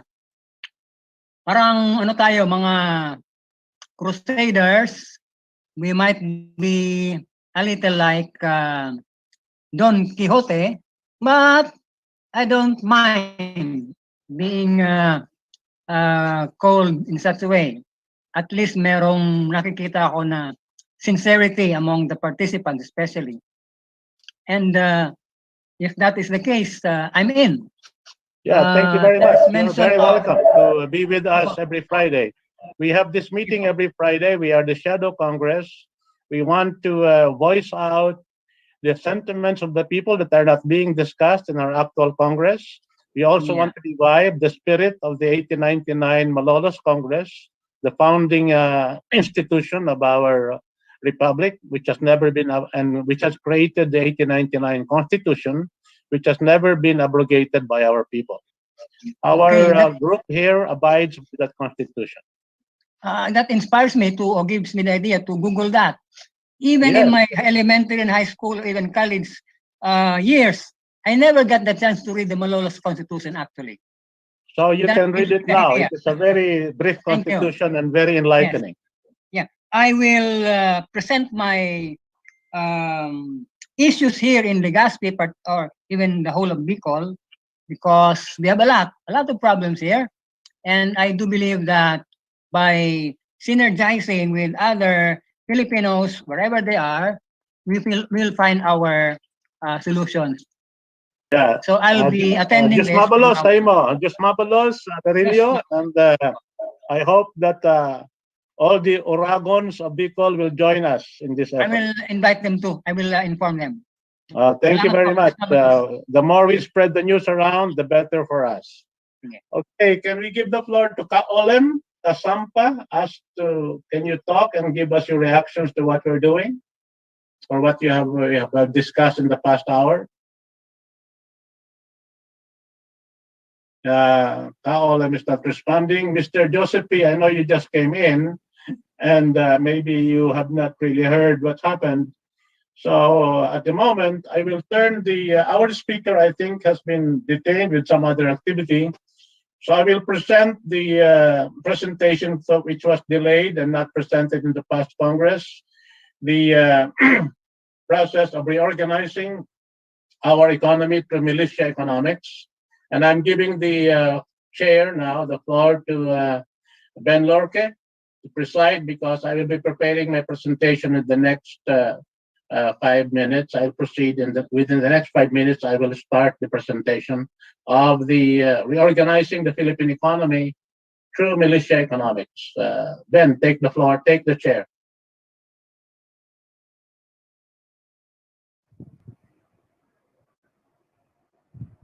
Thank you. And okay, let's proceed. You can present now your. Yes, I will need some time to get the slides going. Just about give me a few minutes. You can continue discussing for a while, and I will say in a few minutes when I am ready. Okay. So I noticed that for almost 1 hour and a half, we are only discussing outside the 1899 Constitution. So we haven't touched the real intents and purposes of this plenary session. So what I suggest is on the following plenary session until November 30, all that we are all concerned that we are holding, or we are in short, we are responsible. So we have to focus on that, not on other things around. Because like, for example, this corruption, and we don't need to penalize them. So why should we complain if we need not to penalize? That's why marami akong kalaban. Alam mo kung bakit? Sabi ko, yan ang ayaw mo dahil isa ka pa. May kasabihan nung araw, sabi niya, the slave of today will be the tyrant of tomorrow. Ngayon, nagbaliktad. The hero of today are tyrant of tomorrow. So, dapat ay mag-focus tayo. Let's say, for example, sa akin, sa shadow maritime industry, I have to focus on the shadow maritime. So, if we are focusing in the local government, okay, let's discuss what are your plan. What are the things that is advantageous to your constituent? Not that we have to balik-balik tayo dyan sa corruption na yan at kung ano-ano pa na pag-usapan, wala mangyari sa buhay natin. Tatanda lang tayo dyan na hanggang buhay tayo ay wala mangyari sa atin. Kagaya nito sa mga overseas Filipinos, ayaw natin ang may illegal recruitment. Pero sa ngayon, harap-harapan, may illegal recruiter. So yan ang dapat fokusan natin ng pansin. If who is in charge of the labor, who is in charge of the immigration, who is in charge of Department of Foreign Affairs, focus natin dyan. Paano natin masolusyonan yan? So, we have to act accordingly in accordance to the main intents and purposes of this shadow government. Yan lang akin. So ano masabi nyo doon? Any comment for that? Kasi like for example sa nabanggit ko, si Cablas Opli, ilang taon siya na mamumuno sa Libor. So gusto niya sana ituwid. Ngunit hindi na matuwid-tuwid. Ngayon si Tots ang nagpalit sa kanya. So kung minsan nag-uusap kami ni Tots, ilintik eh, ganon pa rin. Minsan, nagsahol pa. Harap-harapan na, may lukuhan. Ang illegal recruiter mismo, kung minsan lumalapit din sa amin. At nagsalita pa na, huwag mo na lang kami pansinin. So, anong klase meron tayo dito sa Pilipinas? Hindi ganyan. Dapat if we want to reform, seryosohin natin.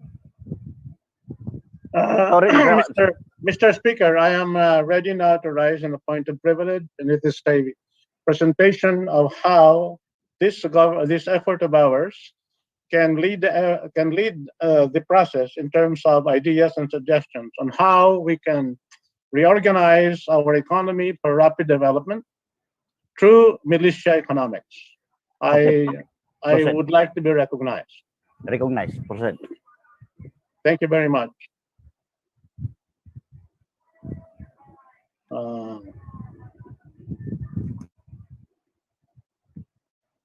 I'm sharing my screen.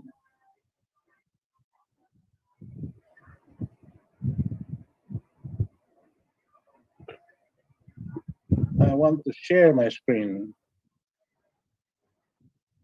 You can see my screen now? Yep. It says reorganizing the Philippine economy through militia economics. You see here images of the military behind the circular icon of flags, because it is a militia that will propel a rapid reorganization of our Philippine economy once someone takes power who shares the ideals and aspirations that we have in our group. Our country is that, you're familiar with these words, bayan ko, binihag ka, nasadlak sa dusa. Philippines is very rich in natural resources. It has a skilled labor force with access to the best technology.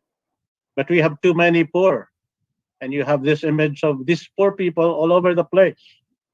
When all over the world, when poverty and the Philippines is Googled or in any other search engine, these images appear. And that is how our country is perceived all over the world as a poor nation with very, very rich politicians and families that are even ranked in terms of ownership of wealth with the top 10 of the world's richest people. There seems to be an anomalous thing with that. And these are the very poor. That is the usual fare. I hope that they are still able to take that, even in these times of COVID.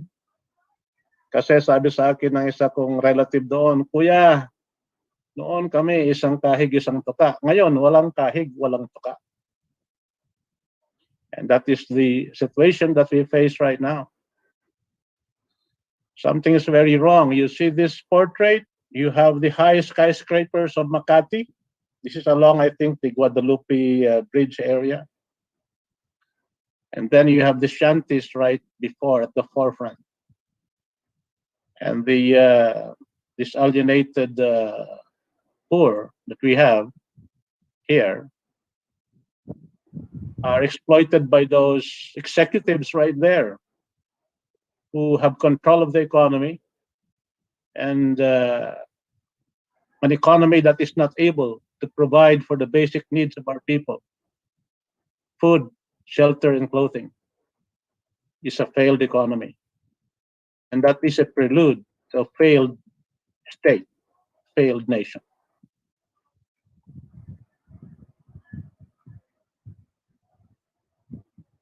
So we have to reorganize this failed economy. Our basic law, the Constitution, directs the state to do something about it.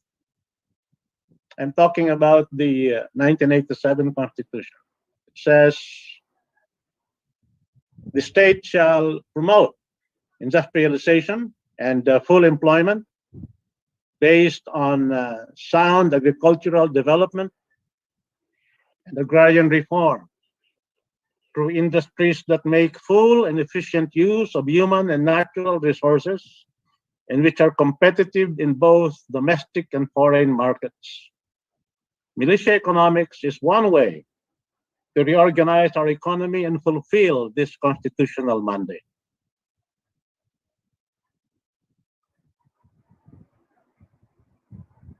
What is this that I'm talking about? What is militia economics? The short answer is it is war economics.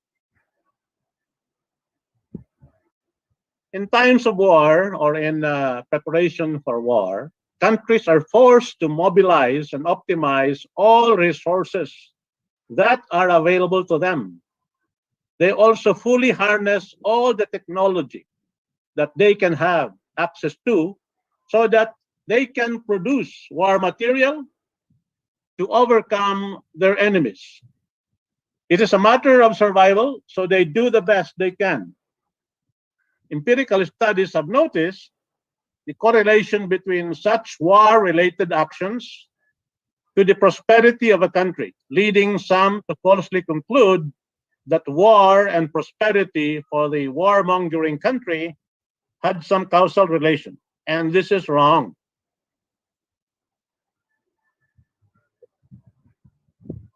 War and prosperity is a false causality.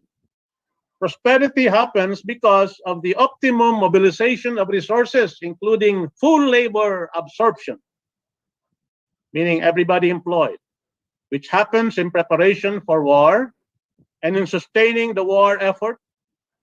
Prosperity happens not because of the war itself. The resulting surpluses from productivity increases spills over into capacities to produce consumer needs when peacetime occurs.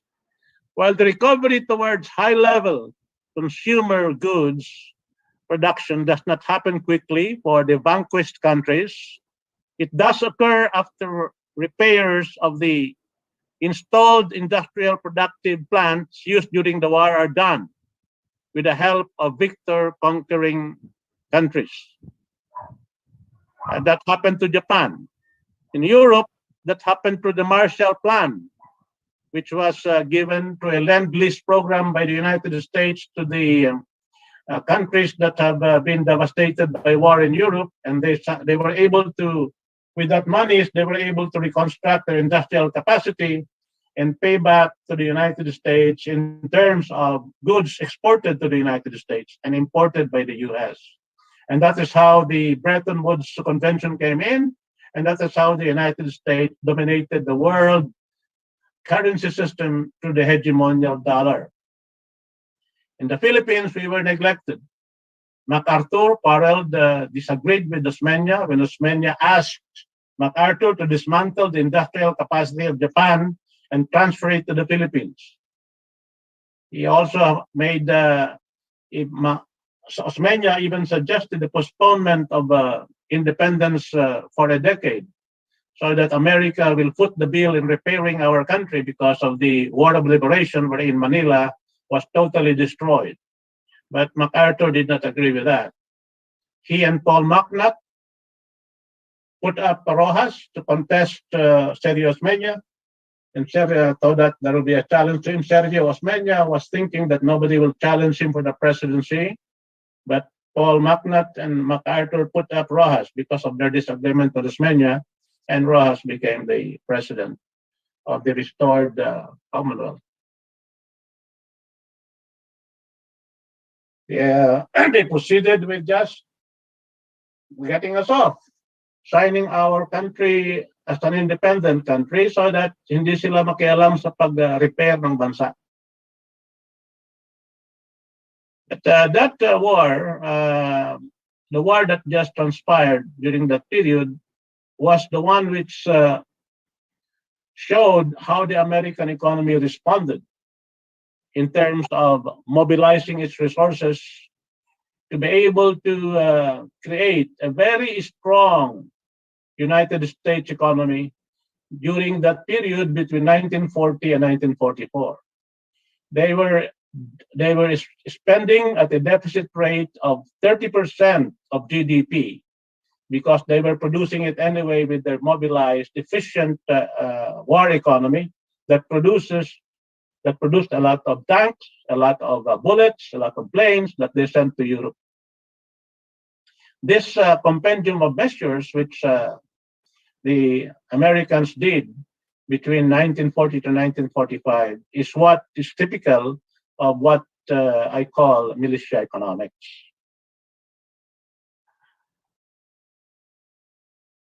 And this kind of process of reorganizing an economy for war was also experienced in Japan. When the Japanese were threatened by the colonialism that was happening all around them in Asia. And they moved very fast to organize themselves after the Meiji Restoration, so that they rapidly industrialized and built a military war economy, built ships, navy, that later on even defeated Russia in the 1904-1905 war. So this militia economic policies predominated Japan during this period. And it continued onwards until it was able to change and challenge American naval supremacy in 1941. This also was done by Benito Mussolini. You know, Benito Mussolini came to power in Italy ahead of Hitler. And he took power in 1922. He brought about the successful grain self-sufficiency of Italy. He made the trains run on time. He surpassed the U.S. wheat productivity. He launched a massive reclamation of Marsi land in Italy, and gave this to the management and control of a 1 million of this 1 million hectares of reclaimed land to the veterans of Italian wars. This was also used by China, and we even see them now in this militia economics, wherein we are confronted with the fishing vessels in the West Philippine Sea manned by the Chinese militia. And because they are Chinese militia, they are so our own private fishing boats are intimidated and don't go near them. But this is part of how China developed without the control of monetary limitations by the IMF and the World Bank. And they also used the militia, building their army not only to produce guns and bullets, but also to produce food for their people, like this Chinese militia fishing boats here.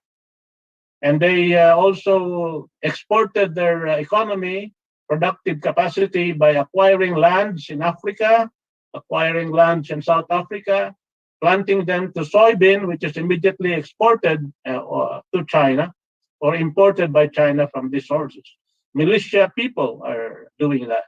That is why even our experience now with the Chinese incursions into our public infrastructure, they send the people as construction crews, and peppered with that group of people are members of the Chinese militia.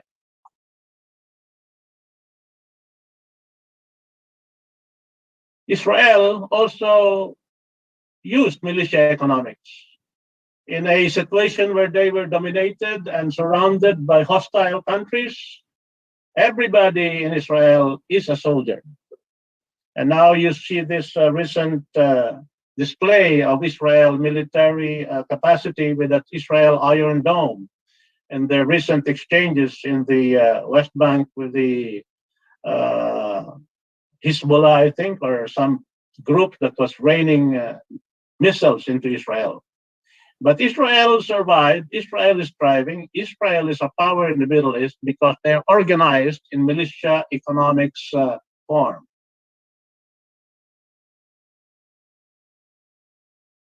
So, organization for full production need not produce guns, tanks, airplanes, and bullets. The same process of organizing for full resource mobilization can be made to produce food, a shelter for our people, and clothing. If we can revive the textile industries, which was destroyed by mismanagement. These textile industries happened in the time of Garcia, President Garcia, with his Filipino first policy, but then it was destroyed in succeeding presidential administrations. And together with this process of doing militia economics, we have to reconceptualize the way we view the factors of production. Because the real factors of production are just land, which is the natural resources that we have, our labor, and then also technology. What does this imply?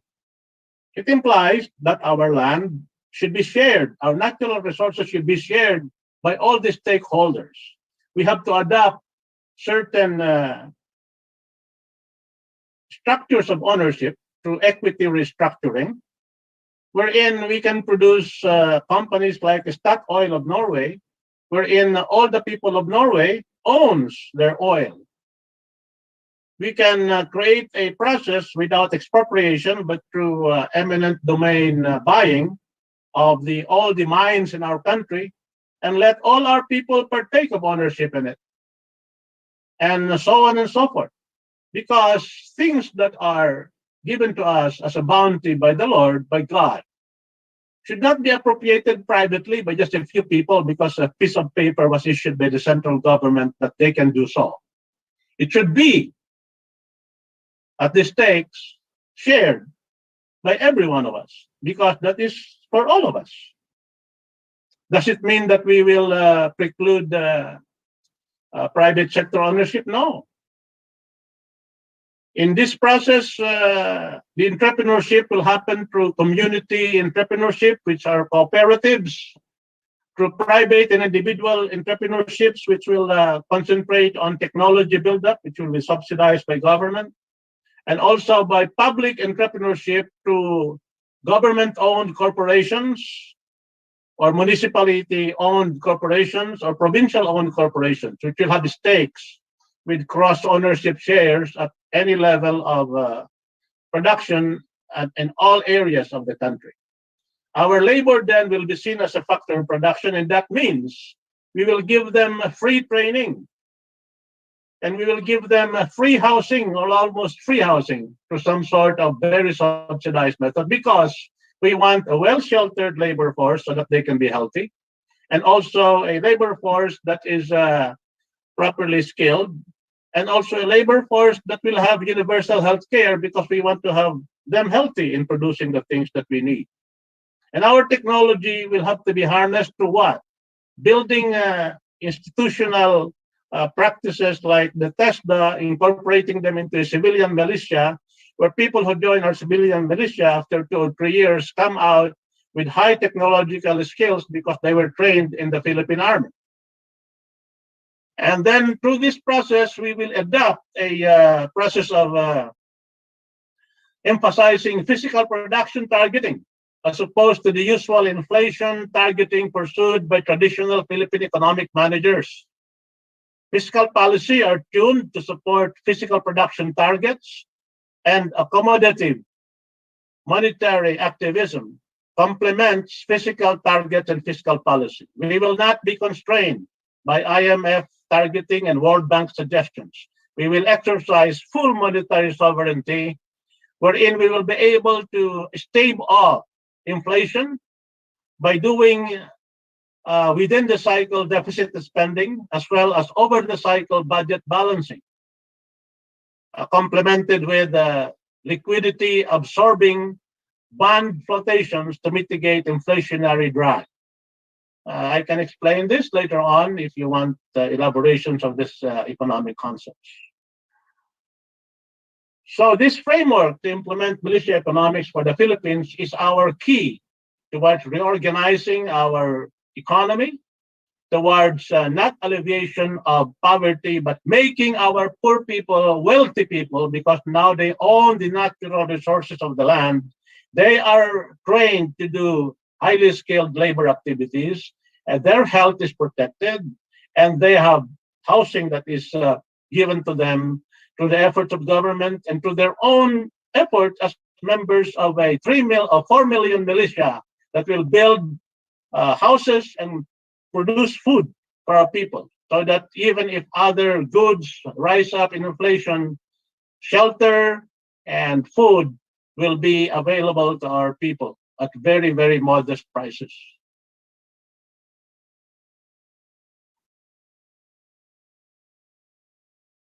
Civil militia government, owned and controlled corporations, that is how we will proceed.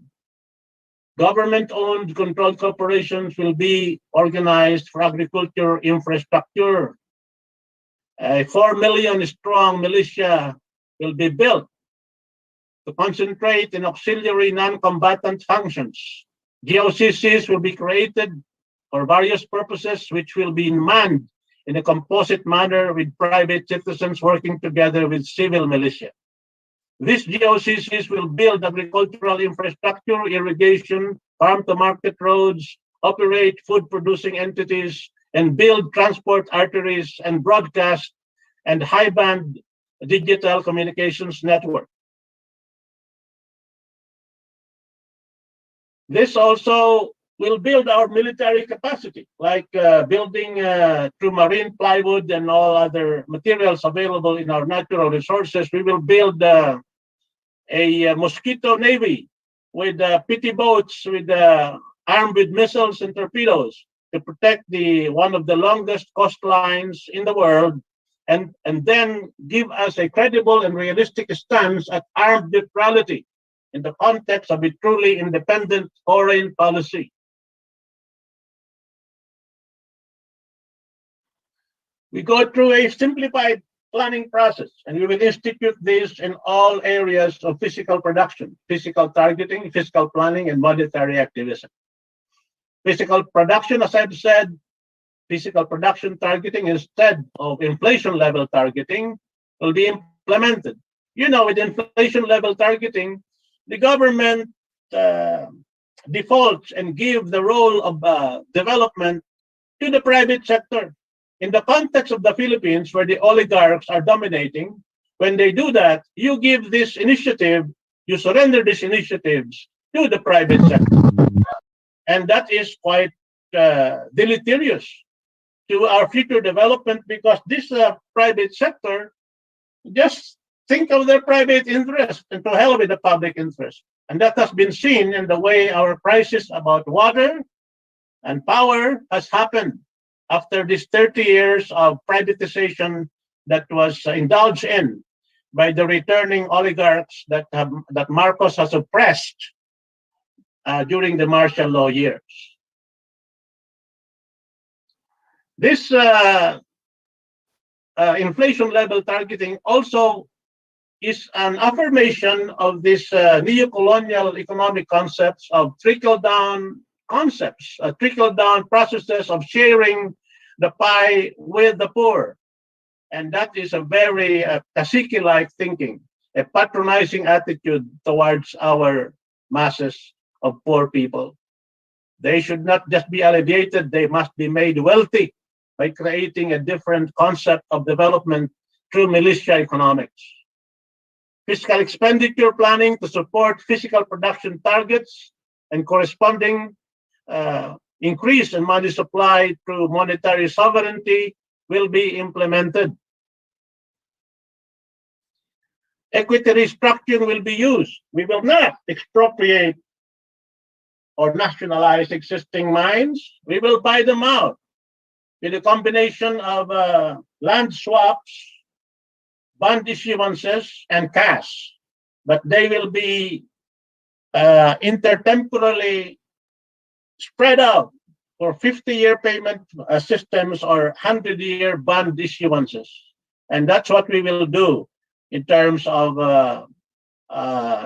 regaining ownership of the natural resources of the country, which we will now give to the proper stakeholders through municipality-owned corporations as stakeholders and provincially owned corporations as stakeholders, as well as sectoral employees of the SSS who will own ownership in these big corporations that are now controlling our natural resources, and GSIS members as well. So, as I was explaining, ownership of these resources that is our birthright has been alienated from us. We are a land of abundance. Sinasabi nga, lupain ng ginto at bulaklak. Nung dumating si Magellan, sabi ni Magellan, wag niyong tignan yung mga ginto ng mga tao kasi baka sabihin nila, mas mahalaga ang gintong yan kaysa sa mga dala nating glass beads, mga rosaryo, ano ganon. Because at that time, the nuggets in Butuan are just picked up in the river, and then the people just hammer them into jewelry used on their bodies. That was how abundant gold was at that time. We fought, and when the Spaniards came, they blessed these mines of ours, and they said, now this belongs to the King of Spain. We fought and reasserted our ownership in 1899, but the Americans intervened and said, from now on, these are ours now. So mineral resources should be owned by all the people. And we could have done it, creating a Statoil when we became independent, but lo and behold, what did the Americans do? They created our Congress into a constituent assembly. They kicked out Taruk and 3 other congressmen who were protesting parity rights, and they imposed on us parity amendments, which allowed the Americans to continue to control our mines and natural resources as though they were Filipinos, even if we are already independent. So we never had the chance to implement Statoil-owned oil that happened in Norway. Hindi tayo nagkaroon ng chansang ganon because of disparity neo-colonial constitution imposed on us. We have to reorient also now.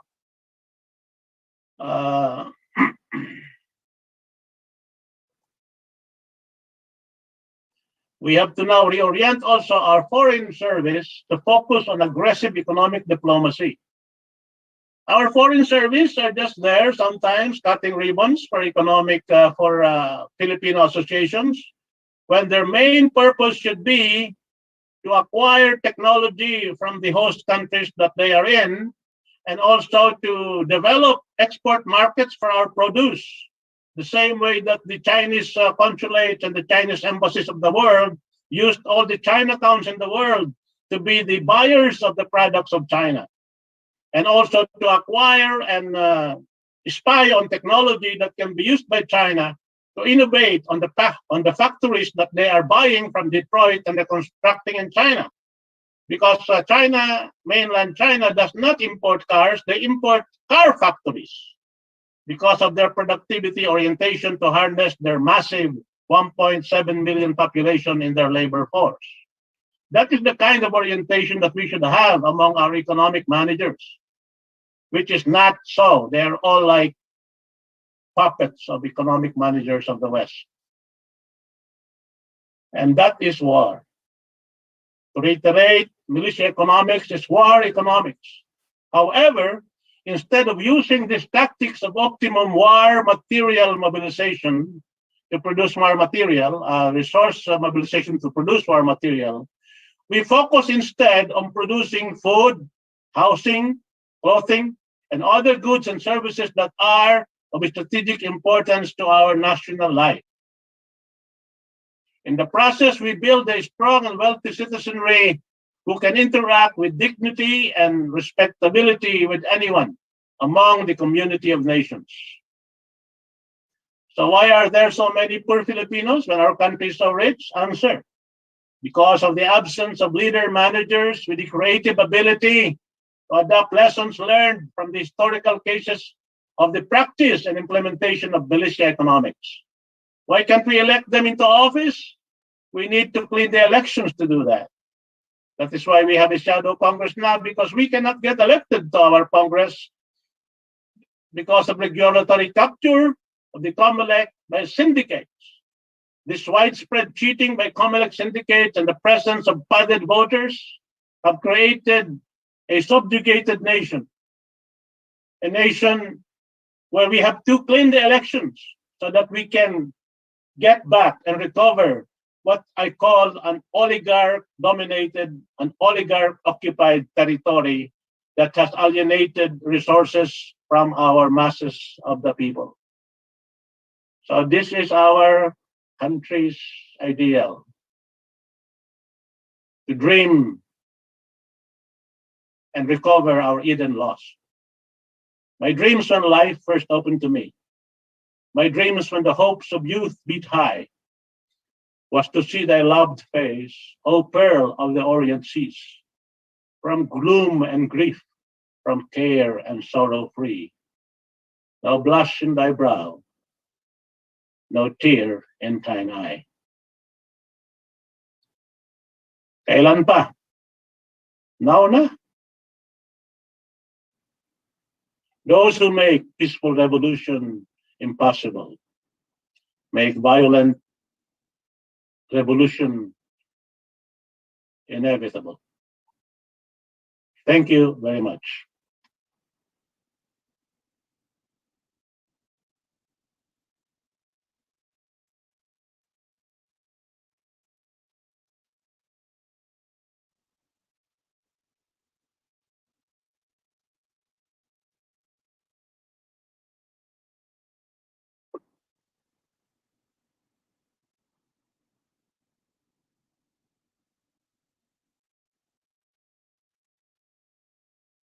Hello, am I still being heard?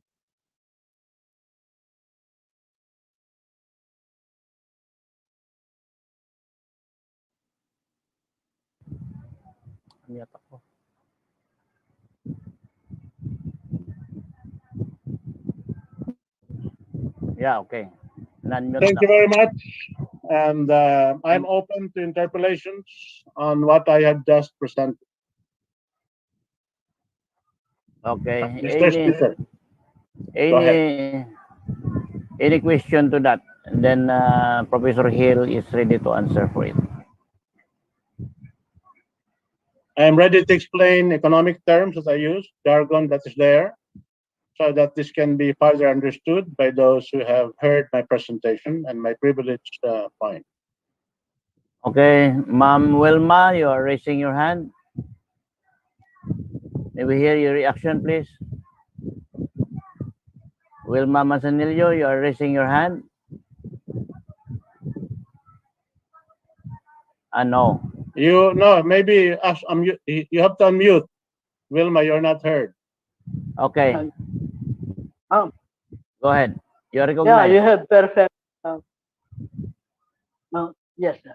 Yeah, well, we appreciate your talk, sir. It's perfect, well said. It is a nice program. Should this the government be implemented? Yun lang po. When will it be implemented? Because,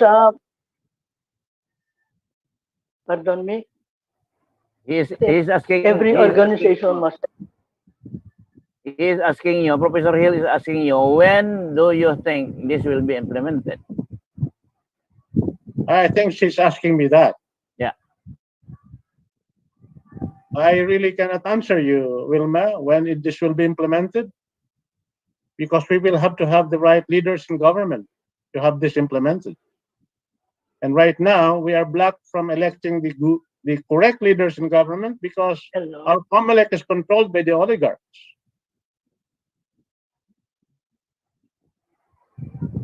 Who are this controlling our COMELEC? These are the Smartmatic and COMELEC syndicates. And there is incontrovertible evidence of the presence of padded voters in the COMELEC. So we expect another cheating galore come elections 2022. That's why in the last portion of my slides, I have an image of the military. Are they willing to intervene? Are they willing to correct this process? Are they willing to withdraw allegiance from the 1987 Constitution and shift it to the 1899 Constitution as a reset button to do all these things? Control our elections so that we can elect the proper leaders? That is a question for them to answer.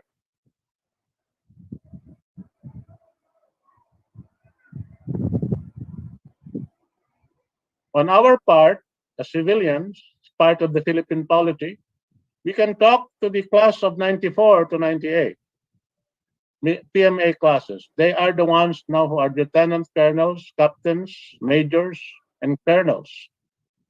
To make them understand that the Katipunan army from which they were descended originally had allegiances to the 1899 Constitution. To make them understand that civilian supremacy is only justified if the civilians directing military authority have the proper mandates coming from a people who elected them through honest electoral processes, which is not happening in the Philippines right now.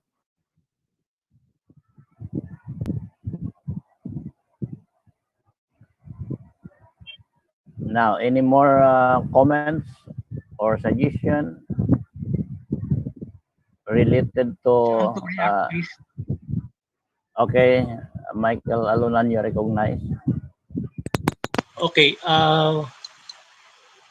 basically just 3 points. One, I deeply appreciate your emphasis on physical production, physical, targeting, because I believe when we focus on increasing the pie, we, rather than squabbling about how to share on the pie, which is essentially political, disruptive, destructive, and we end up fighting against each other, it will not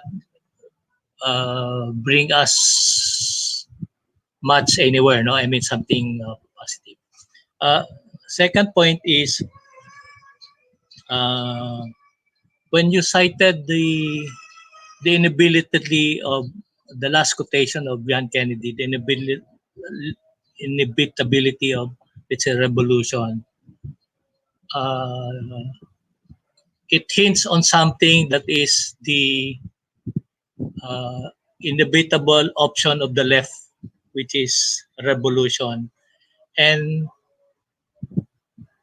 this is a little discomforting for many, for peace-loving, and it is something that, in fact, the right and left are, for me, are the opposites of the same flip side of the coin.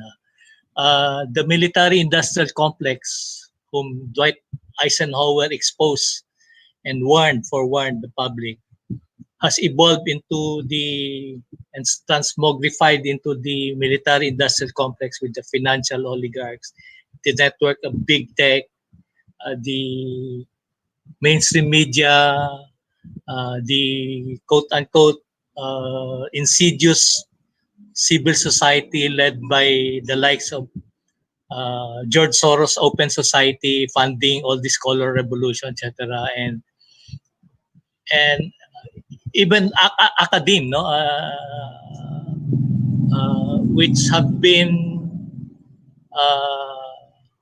partly instrumental in helping mold public opinion that helps the military-industrial complex to perpetuate the idea of permanent revolution and permanent war, from which they profit. Like US, almost 60% of budgets go to defense. The funding hundreds of military globally. I mean, so why I say even academe, no? You have the likes of like Samuel Huntington's book on the clash of civilization, or Graham Allison's on the Thucydides trap, that inevitable a conflict with China and the US, etc. All of these justify the inevitability of war. Gustong-gusto na military-industrial complex yan, because the more there's war, the more they can produce battleships, armaments. Ito yung war economics nila eh. And we want to shift from, I appreciated yung instead of the war material, you shift to food, housing, agriculture, industries, and I guess that's what can change the paradigm somehow. And because we fall into the trap, into the arena of the tentacles of this so-called military-industrial complex and its wide influence, where they pit people against each other, nations against nation, religion against religion, even within the Muslim faith, Shiites and Sunnis, etc. In the US alone, there are dozens of groups now along squabbling or fighting along ethnic lines, race, LGBTQ, etc. Black Lives Matter, neo-Nazis, white supremacy, etc. The more you talk about it, complaining about it's still there, it's race, the more you emphasize it.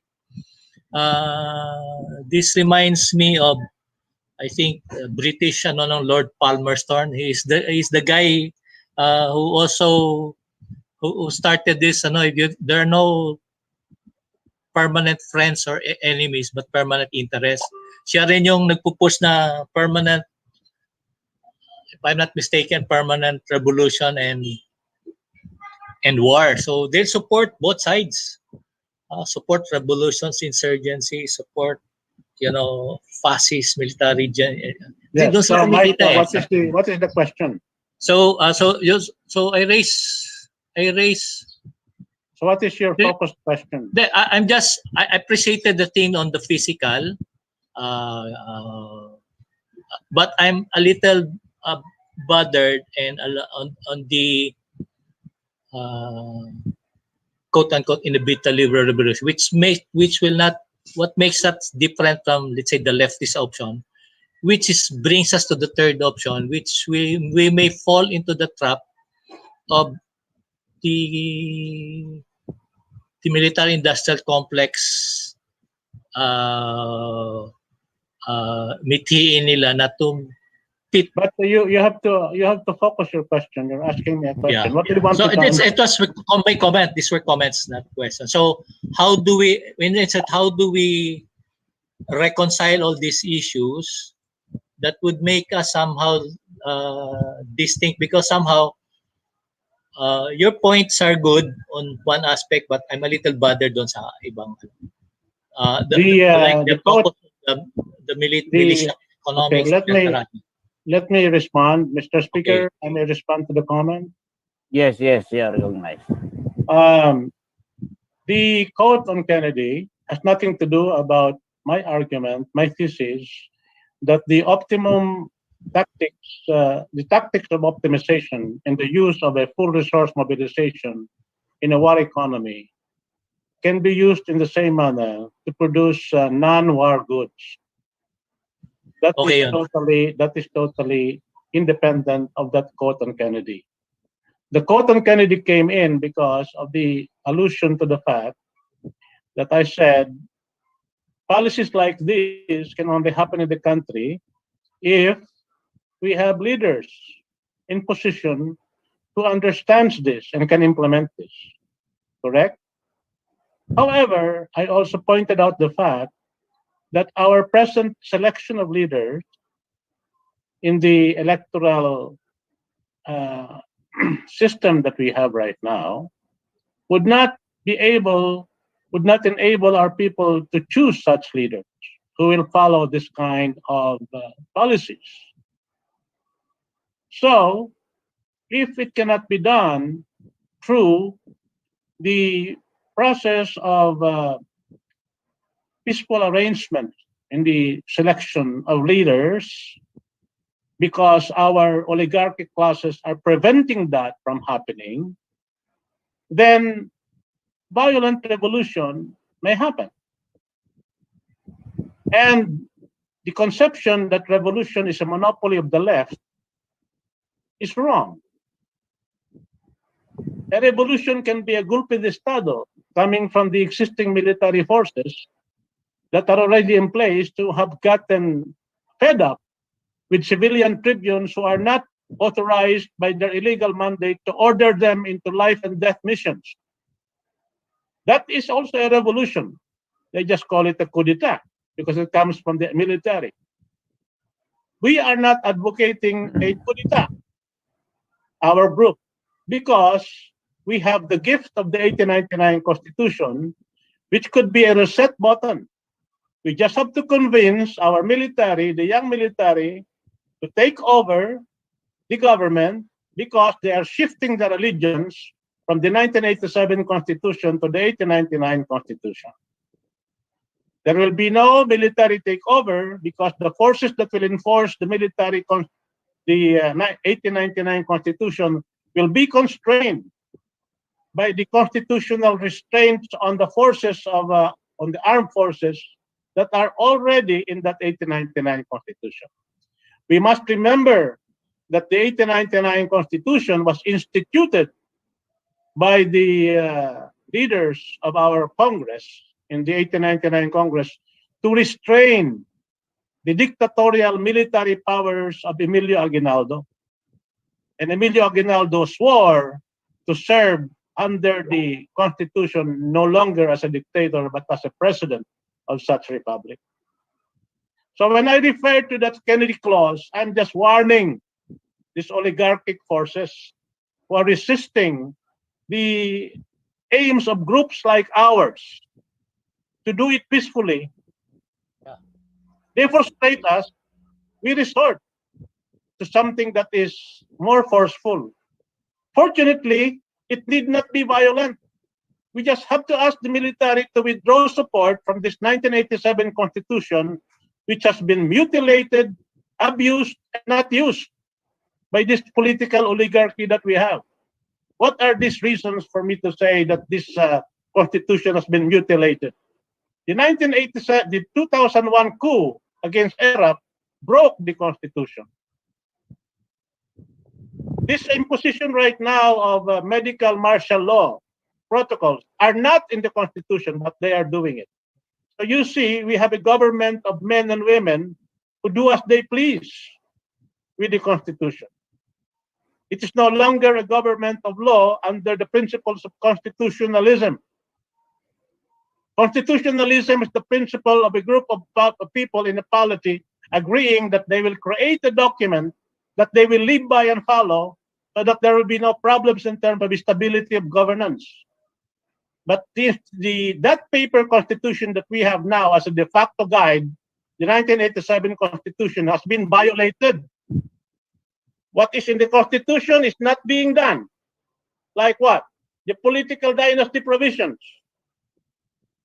Like what? The article provisions. They are not being done, but they are in the Constitution. What is not in the Constitution are being done. Like what? This invention of constructive resignation, it is not in the Constitution. This medical martial law is not in the Constitution. This idea that the sitting president can run as a vice president is not in the spirit of the Constitution. The purpose of that provision that he cannot get re-elected as a president is to prevent incumbency from affecting the results of future elections. You see, the sitting president is teasing the people now and saying, I will run as vice president. Imagine a sitting president running as a vice president. He will use the incumbency of his office to become vice president by hook or by crook. And with the presence of how many millions of padded voters in the COMELEC, with the presence of the continued use of the Smartmatic and the tolerance of the COMELEC syndicates, with the unintended effect of the COMELEC syndicates being untouchable because of the constitutional protection of this paper constitution for this particular COMELEC as a separate constitutional body. What will happen when a sitting president runs as vice president? This is what I'm talking about. We are now a government of men and women who do as they pleases. They do not follow this piece of paper which we have agreed on to follow to have stability in our governance. So, to tell the military to withdraw support from this 1987 Constitution because of these facts would be logically acceptable. It just have to touch a nerve in them, fortify them with enough moral courage to make such an act and shift from this 1987 Constitution, which has already been mutilated by this government of men and women that are oligarchic controlled, and go back to the gift of our forefathers, the 1899 Constitution, which has never been abrogated by the Filipino people. Why is our jurisprudence ending with the 1935 Constitution? All our lawyers are trained just to recognize the 1935 Constitution. Why is our legislative precedence only ending up with legislation done under 1935 Constitution, when we have legislative precedence done by our 1899 Congress? Why don't they recognize that the 1935 Constitution is a U.S. puppet Constitution? Why don't they recognize that the Laurel Constitution is a Japanese puppet Constitution? Why don't we recognize the restored 1935 Constitution after the war as a Laurel Langley de facto coerced parity rights Constitution? Why don't we recognize that the 1973 Constitution was a transmogrified Constitution from the 1971 draft that was done by the 1971 delegates to the Constitutional Convention? Why don't we recognize that the 1987 Constitution was an American protectorate Constitution only facilitated by the kidnapping of Marcos to Hawaii by the Americans? and the protection of Dan Quayle in 1989 to protect the Coris Malacanang being bombed by the Philippine Air Force, and they themselves dropped to one of the planes of the Philippine Air Force. That is right now an American Constitution, an American Protectorate 1987 Constitution, which has been mutilated by this government men and women who do things that are not in the Constitution and do not do things that are in the Constitution. That is my brief, and that is what is behind my proposal for reorganizing the country. But it can be done only with this preliminary or prefixed activities that have to happen so that we can have the right leaders installed in the country who can do what I call militia economics to redevelop and reorganize our Philippine economy. Thank you.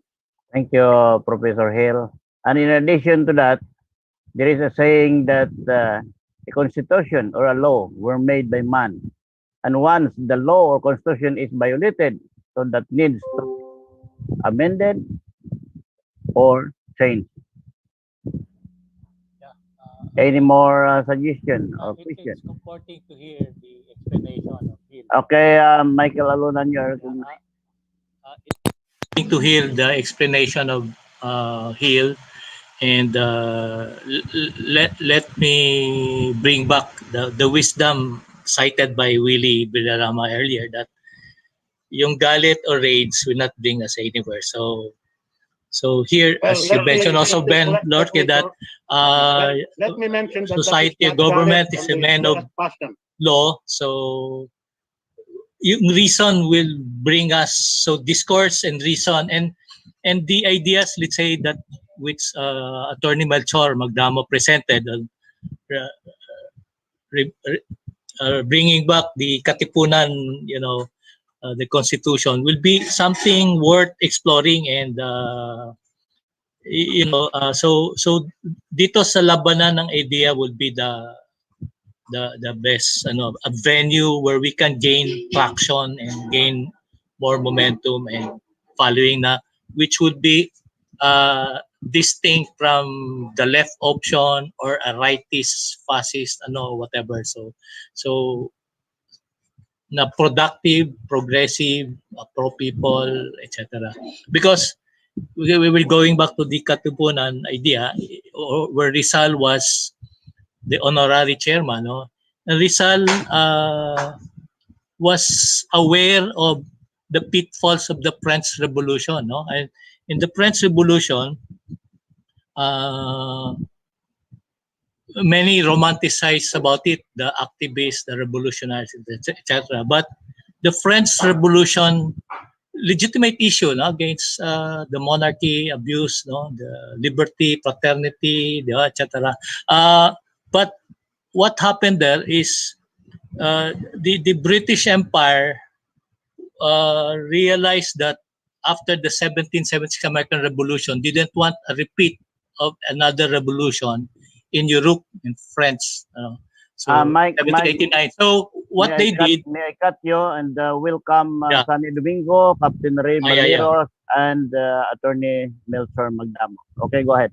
Yeah. So what the British Empire did, they infiltrated the French Revolution, and even its leader Maximilien Robespierre, got influenced. They created this Jacobin club. Then after the revolution, nagkaroon ng Jacobin terror. So the revolution gobbled up the sons and daughters of the revolution. So the point here is that the leftist option, the revolution, was hijacked because the British Empire at that time, to kill a revolution, you push it to its extreme. And in the extremism, you waylay the vision, mission of the revolution itself, and it caused its own destruction. Kaya nga, napalitan rin it was replaced later on with Bonapartism, Napoleon, so back to dictatorship, etc. No? So ibig sabihin, we should avoid yung extremism because we'll fall into the trap of what the military-industrial complex, the oligarchs of this world. Mr. Speaker, can I reply? So yun lang siguro. Okay, Professor Hill, go ahead. The implication of the interpellation from Michael Aluna is that I am advocating extremism. I am not. Okay, that's I good. am delivering with passion. I am delivering with passion. I am not even angry. I am delivering with passion a warning to the oligarchic classes of the country that if they prevent us, people like us, from trying to do a peaceful process, they will meet something worse. That is my warning. That is why they should tolerate us. They should even support us as a golden parachute for them to have their cake and eat it too. We will not be expropriating them. We will be buying them off to correct our system of stakeholders among our people so that our people will no longer be poor and destitute. The causes of poverty are not laziness. The causes of poverty is the alienation of the natural wealth of Filipinos from the Filipinos. And this particular alienation happened with our colonial experience and now carried on by oligarchic interests that are just really representing tentacles of oligarchic control from the global oligarchs. And we should correct that. And we are trying to do that in this group peacefully. So when I talk about these things, I am not advocating extremism. I am warning the oligarchic reactionary interest who will prevent efforts like ours from succeeding. Because if we are frustrated, if we are not allowed to pursue what is legitimately done peacefully, then may God have mercy on their soul. Yeah, I agree. So we'll win through reason. Yes, because we're reasonable. Yeah, I am for that. And my passionate oration was a warning to these oligarchs. By the way, I think this is not yet time for argumentation, and let's proceed to the intent and purpose of this plenary session, wherein we want to adopt the 1899 Constitution, no more than that. So, Mr. Attorney Magdamo, you are recognized. Can you please unmute? Yeah. Good morning. No, I was not able to follow the earlier discussions, but last night we were in a meeting with the Captain Ray Valeros and Ben Lorque, and I don't know about the others, about ivermectin, about we can use this situation, the medical martial law situation, because it's really it's the hot item now, and we can use this opportunity, the medical martial law, because it is in violation of both the 1987 Constitution and the 1899 Constitution. So it's an invention of the incumbent administration. Either they did it deliberately or they were stupid or what. I really don't know. But there's a clear provision in Section 105 of the Local Government Code. Medical martial law can only be good for 6 months, and after that, turn over to the one who is in a better position, better location to know what is the real situation. And if we can push people initiatives using both the 1899 Constitution, because by the way, in the 1899 Constitution, you go to Article 29, it's about blind obedience. When there's a clear violation of basic principles, like for example, forcing you to take a vaccine against your will, the 1899 Constitution, particularly in Article 29, allows including the soldiers, allows them to delay blind obedience, to question authority. Unlike in the 1987 Constitution, the soldier is an automaton. what the commander-in-chief says. If the commander-in-chief says you commit jihad, you kill yourself, you crash an airplane into the World Trade Center, you have no option to disobey, because under the 1987 Constitution and most other constitutions, soldiers are automatons. Upon a push of button, you obey. You cannot question. If you look at Article 29 of the 1899 Constitution, soldiers are humans. If the command is really notorious, despicable, and it's really unacceptable to humanity, you can delay blind obedience. So, and another thing, there's no retirement age in the 1899 Constitution. So Captain Ray Valeros can still be on active duty under the 1899 Constitution. So maybe that's all. I think I just have to catch up. I'm still, I don't know if I'm out of topic. I still have to listen some more. Maybe I went off.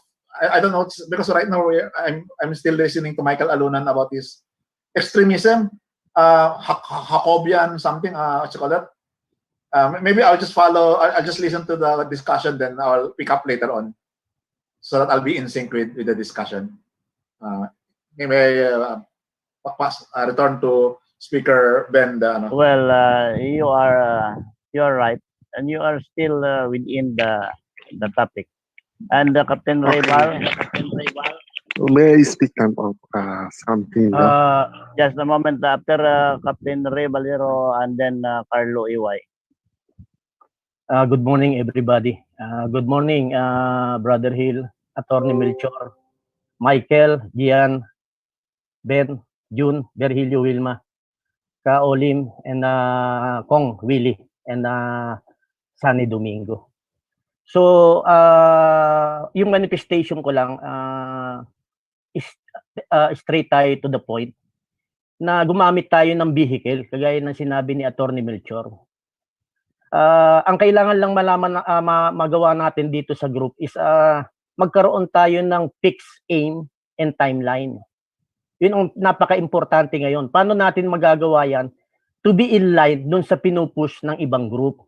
So kailangan natin ang bawat isa, and I'm very happy talaga kahapon at nandun si Attorney Melchor. Napakarami natin, halos 500 tayo na inabot doon, CDCPH. That only manifests na yung vehicle natin is sila. Bakit sila yung vehicle natin? Dahil sila ang pinaka-closest na naging winning point natin na pinakinggan ng gobyerno at hindi hinadlangan, yung ivermectin. So yung pinapakipaglaban natin, yung ginagawa natin ngayon, hindi naman ito mababaliwala dahil nakabuntot tayo ron eh.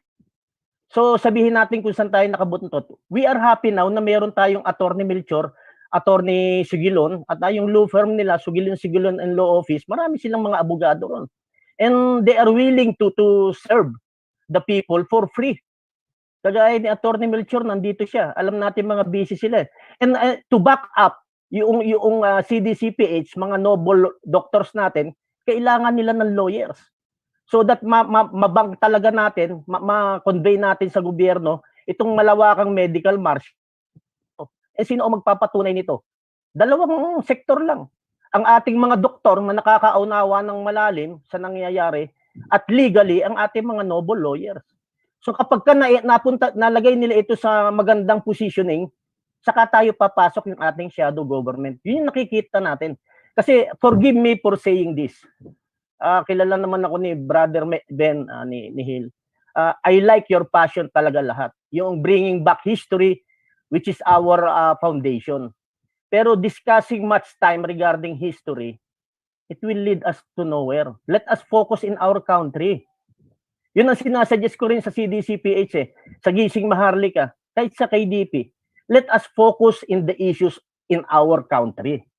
Comparing what other countries did, nananalo sila, gawin lang nating guidelines. Let us focus on what we want, what is our fixed goal, and yung timeline, napaka-importante kasi we are losing time now. I want to help the group itong to gain the same numbers of followers. Ito, sana wag nyo take na constructive analysis ito. na kaya hindi tayo nakaka-gain ng masyadong viewers at saka supporters dahil we are wasting much time on historical events. Ayaw makinig ng ibang mamamayan yan. Okay, from time to time, mag-background tayo nung inline lang sa nangyayari ngayon. Yun rin ang sinabi ko kay Attorney Iggy kapag nag-uusap kami. Si Doc Iggy, nagsabi na siya. Nakuha niya na yung point. Nakuha niya na yung shortcut to everything. Ang sabi niya sa amin, useless nang kausapin ang gobyerno. Which is right. Kasi alam ni Brother Ben yan, I have been in this struggle and fight since February 2020. I talked personally with Senator Bongo through numerous Zoom conference, to numerous congressman and senator, Secretary Harry Roque, Kiko Duque ng Health, Eric Domingo, DOST, De La Peña. Halos lahat nakausap na natin at nagmamakaawa tayo, naglulumuhod sa kanila. Pero walang nangyari. Happy noong somewhere in September, nabuo nila yung CDCPH, yung ating gising maharlika, na inline doon sa ating struggle. So, humanap tayo ng vehicle. And the vehicle that we saw is yung ating CDCPH doctors. Dahil sila lang ang pinapakinggan ng DOH. Dahil mga doctors rin sila. And mas matibay ngayon dahil back up ng mga lawyers sila. So, ang gustong mapakinggan kasi ng sambayan ng Pilipino, let me point this out, is ma-address yung karamihan ng mga tanong nila. In-line sa pinupus natin na shadow government. Ano yung mga katanungan nila? Napakaliwanag. Uunahin pa rin natin yung sinabi ni Attorney Melchor. Resolbahin natin yung issue ng vaccination. Resolbahin natin yung vehicle. And ito yung dapat na unang call na gagawin ng shadow congress natin. Let us put everything in writing. At andyan maghihimay si Attorney Mel, pwede niyang pagandahin. Ano yung posisyon na gagawin natin? Pwede ba ang mga congressman, gumawa muna sila ng pag-uusap at batas na yung gustong magpabakuna, give them their rights. Hindi tayo galit sa kanila. Pero on the onset, yung ayaw magpabakuna, bigyan rin sila ng equal rights.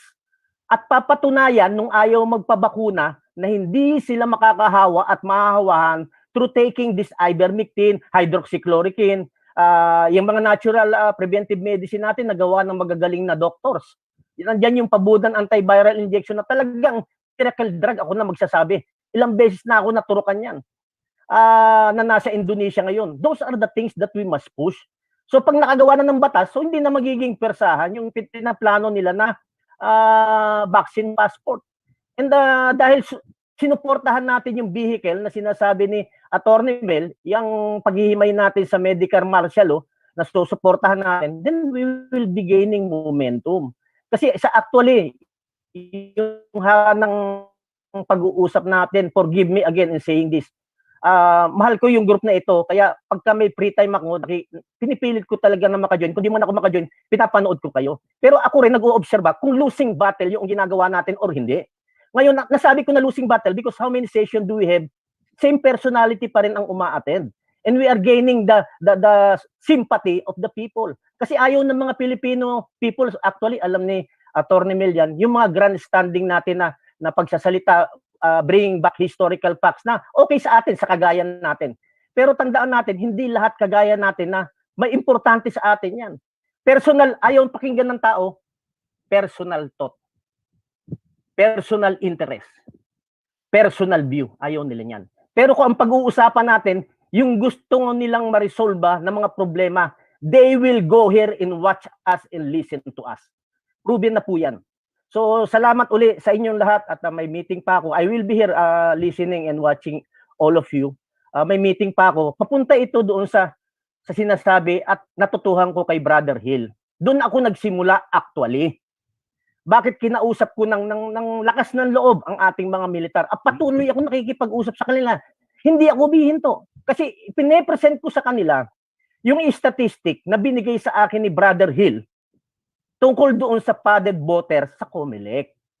Na kayang patunayan, pag-usapan na mahihirapan ang COMELEC na idepensa nila yan. Kasi statistic ang pinag-usapan eh. Statistic data is king.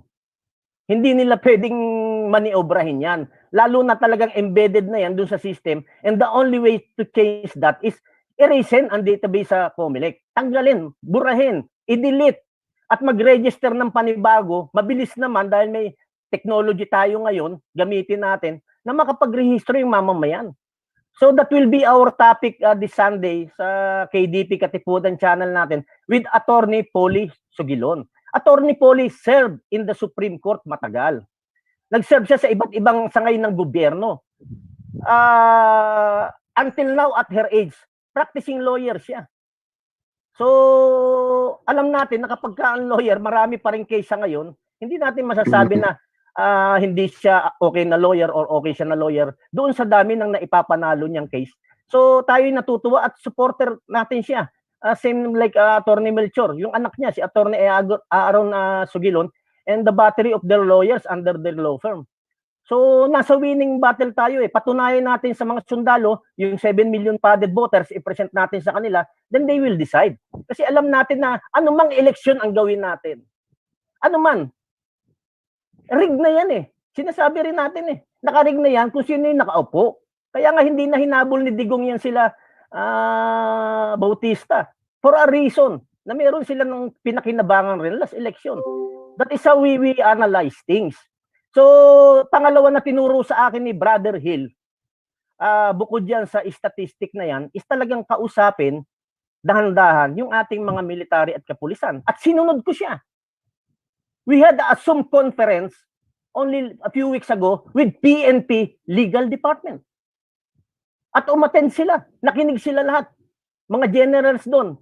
Nakinig sa atin. And we lay down our cards. Anong unang sinabi natin sa kanila?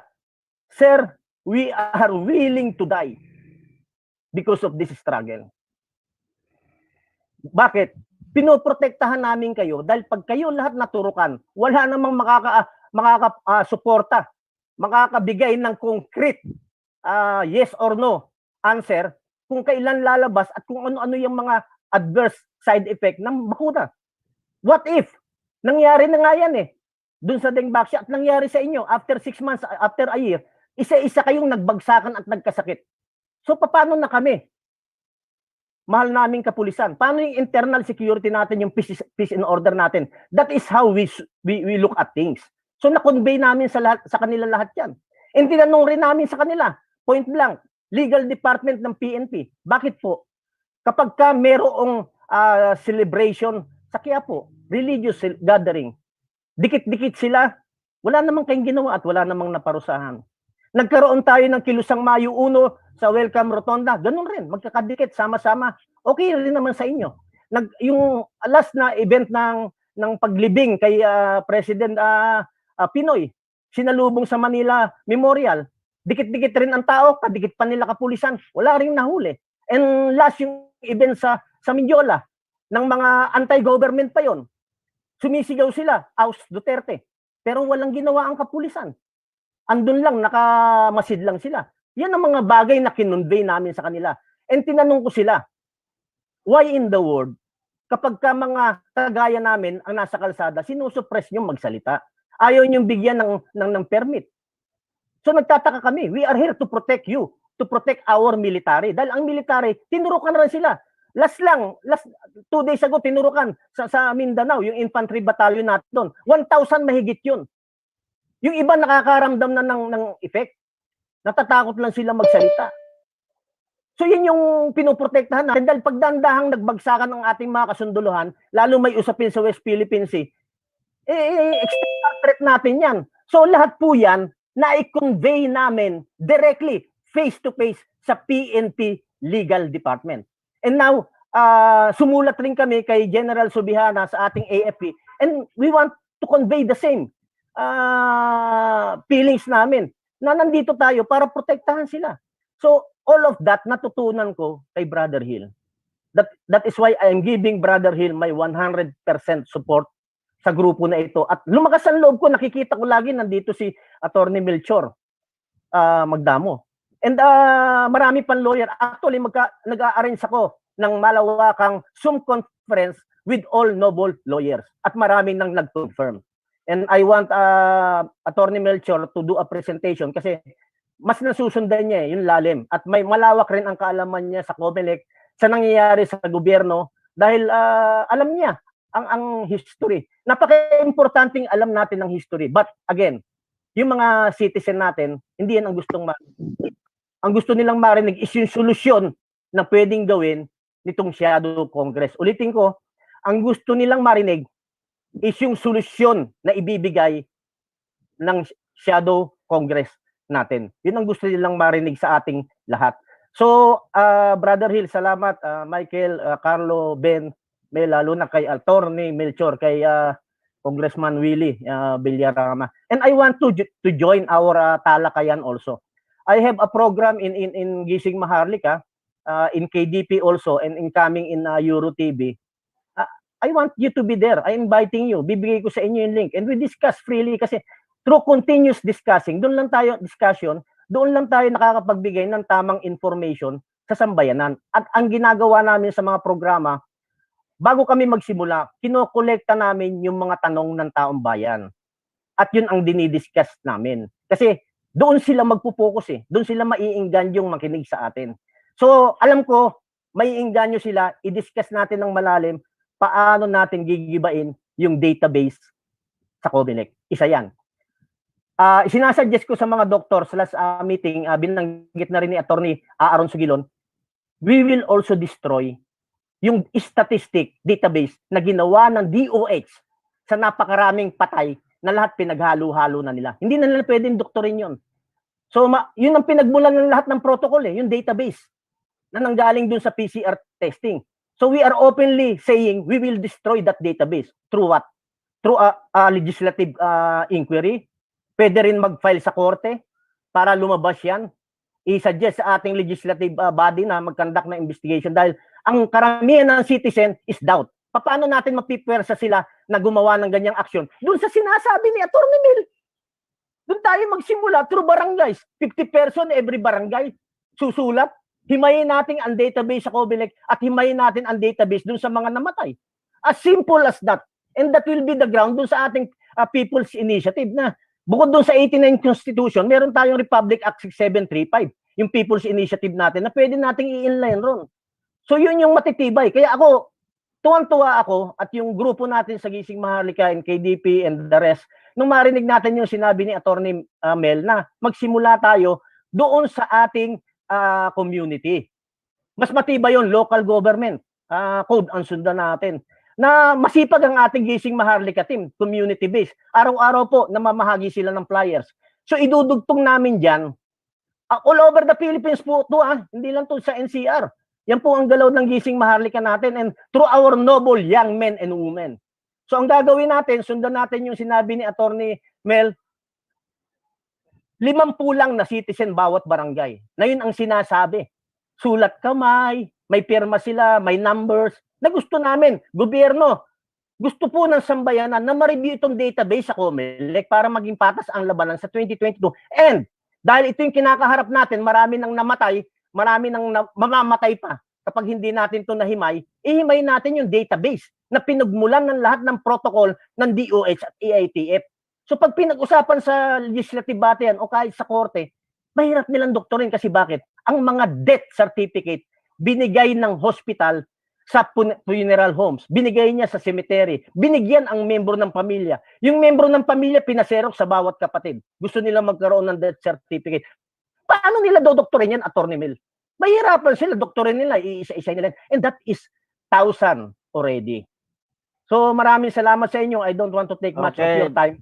Yun ang direction sana. Suggestion lang yan. And all my conveyance and narration na binanggit rito is subject to everybody's evaluation and analysis. Yung binanggit ko is merely a suggestion to everybody so that we will gain numbers of supporters sa bawat live streaming natin. Kasi let us admit the fact, sayang yung effort natin kung tayo lang ang nakakarinig, nakakapanood, at nakakabasa ng mga comments na mahalaga naman na ginagawa ng ating Shadow Congress. Maraming salamat, Okay, thank you.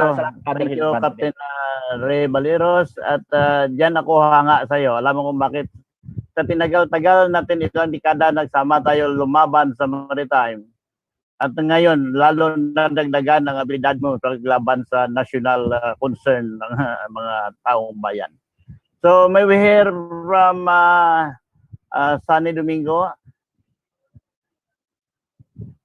Sunny Domingo, are you still here? Ay, Carlo, Carlo. I already mentioned that you will be next to Captain Bal. Carlo, can you please unmute?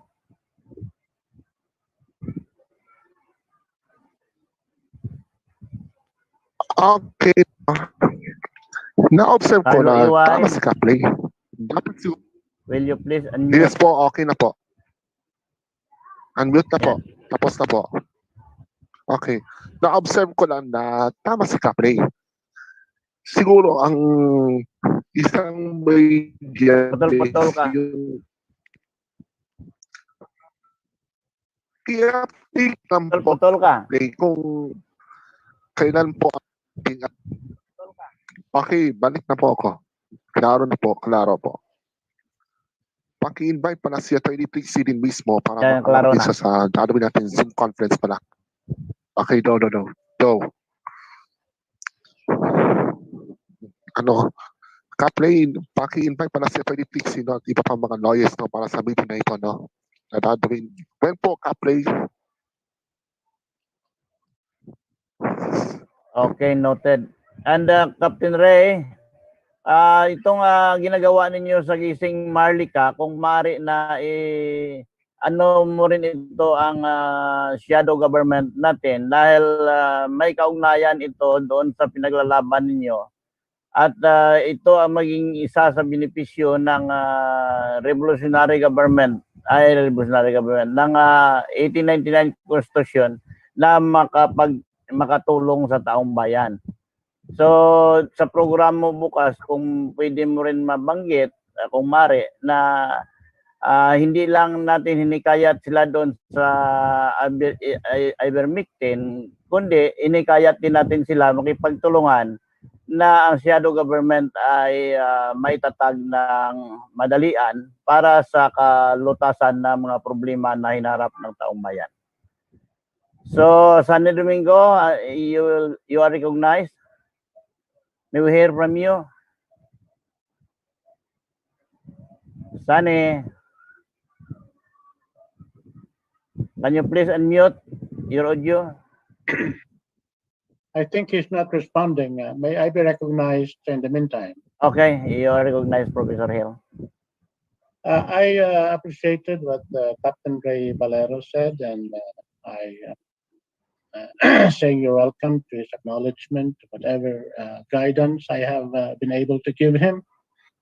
And I'm also saying that the efforts we're doing here in this meeting of ours is not just limited in terms of reach and audience to the people present, because our meetings are live streamed to all of the Facebook groups that we have, including the Shadow Congress group itself, which has 374 members, and also to the DILG, Shadow DILG, which has 3,000 members, and also to those other shadow structures that we created that mimics the organization of the Philippine executive branches.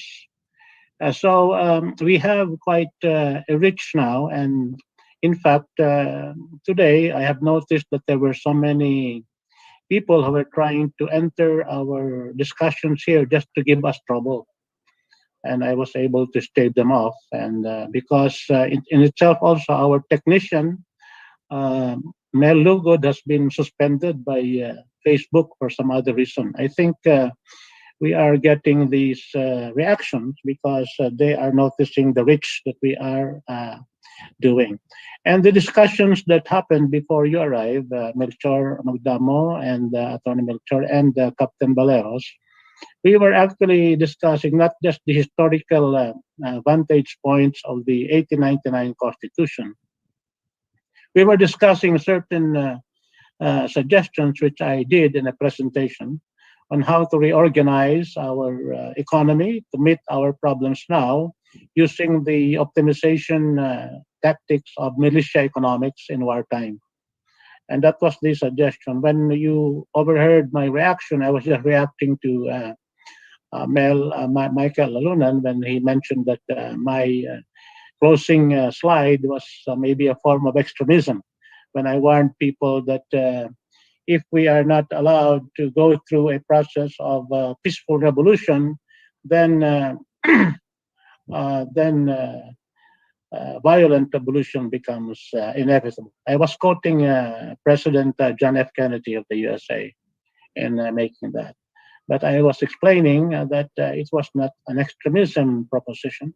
It was just a warning being sent to the oligarchic classes who do not want to surrender the privileges that they have under a dysfunctional economy and governance that is prevailing in the country, which they are taking advantage of, where they control all resources, where we have very poor people, a mass sea of poor people, and very rich few politicians, and very rich few oligarchic families among us, even landing in the 1 to 10 rank of the richest people in the world in the Forbes list. So those are the things that we discussed here. We were discussing the present situation of poverty and destituteness of our people, and what we can do about it. And so and also in the pointed the process of criticizing the present abuse, misuse, and overthrow, and ignorance of ignoring of the provisions of the 1987 Constitution. Medical martial law was very prominent.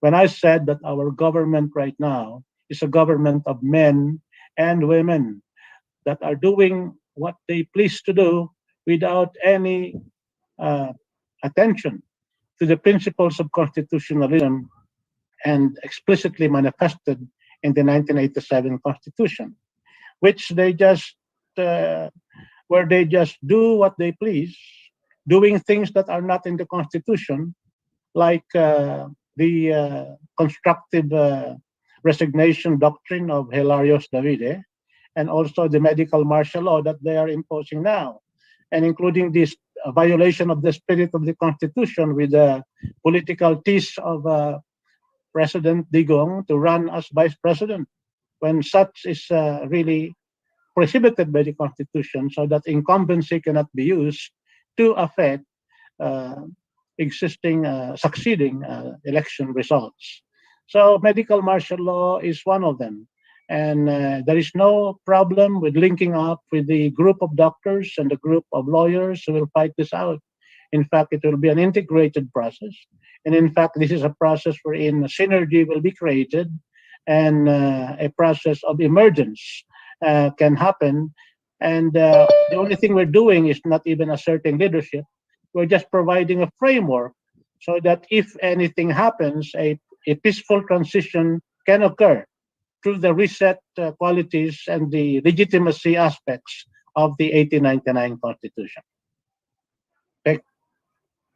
Okay, thank you, Professor Hill. Sunny Domingo, are you still here? And John Albiso?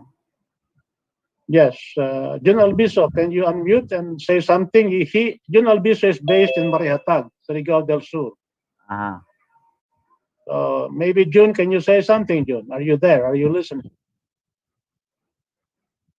June Alviso, go ahead. Okay.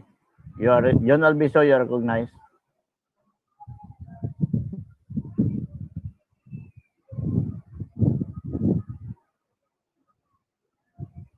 John Albiso.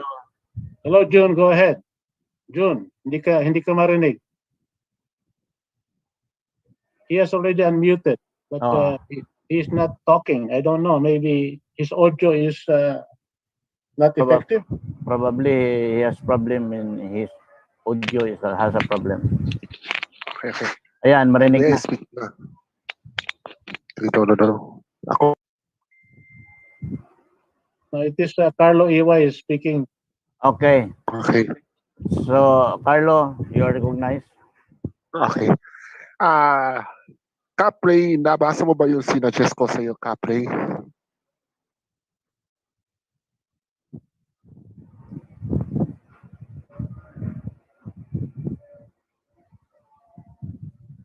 Nag-thumbs up siya. Carlo, nag-thumbs up si Kapre. Babes Abanto, are you still here? Kaulim. Sunny Domingo. Ma'am Wilma, are you raising your hand? See, if you want to say something, Ma'am Wilma, then you are recognized.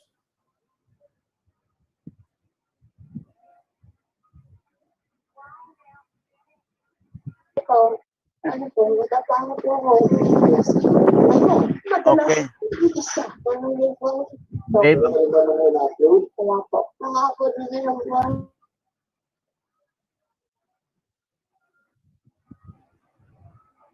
May Yun, I be recognized if nobody else is talking? Yun Albiso, can you hear us?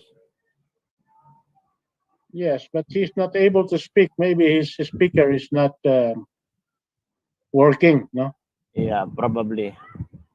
Yeah. So, Does Congressman Villarama still listening, and can he comment on what has been exchanges, particularly those coming from Captain Ray Valero? Sorry, I'm still here. Okay. Hello, can you hear me? Yeah, kung Villarama, you recognize. Yeah. Well, ang worry ko lang, Professor, no? When we talk about tari engagement, no, that the key to a particular way to change the system is to use the military. It might turn off a lot of middle forces, peaceful Filipinos, no? Because masama experience sa EDSA 1 at EDSA 2. So if we keep on telling them that the military can use the 1898 Constitution, magtataka sila, no? Sinto mga military ito na may lakas ng loob when the 1898 Constitution has not passed, no? Let's say the steps to make it legitimate, no? Meaning to say, you might need a Supreme Court decision to accept it, no? Just like yung EDSA 2 ni Gloria, tinanggap ng right or wrong, tinanggap ng Supreme Court na yung pagre-resign ni ERAP is legitimate, ano? Because the original paper talaga na pipirmahan na babasahin niya, nakalagay lang siya na acting president eh. Pero magagaling yung mga abogado na unfortunately kasama din ako na bago, no? Na bago. So what I'm trying to say in this era of fear because of what the present or how the present administration behaves, no? Patayan, takutan. Baka sabihin ng mga ibang nakikinig sa atin na parang we are also prepared, no, to grab power using the 1898 Constitution through the young military officers. Yun lang ang take ko, no? Kasi at talagang mas maraming middle forces na peaceful eh, kaya hindi mabenta yung kaliwa, hindi mabenta yung kanan, ano. So maybe this is just a suggestion, no? We are one team. We can slow down on the use of the 1898, no? Kasi parang suntok sa buwan as of today eh. It will be questioned by the young ones, lalo na hindi nakakaintindi naman ng 1898. Tapos yung mga matatandang kamukha natin na natikman yung EDSA 1, EDSA 2, ngayon parang nasa military rule din tayo, hindi, it doesn't work eh. Ang military are poor implementors of democracy. Dahil may baril sila eh. Pag matigas ang ulo mo, tututukan ka ng baril. Pag sobra ang tigas ng ulo mo, babariling ka sa paa. Pag matigas na sobra ulo mo, sa ulo ka na, babarilin, no? So, yun lang ang aking take. Thank you very much po. Okay, thank you Kong Bilirama. And reaction from Captain Rebal. Maraming salamat Congressman Willie and Brother Ben. Gusto ko lang i-convey sa lahat yung stand ng ating mga military friends. There is a beauty sa nangyayaring chaos ngayon. Bakit ko sinabi yan?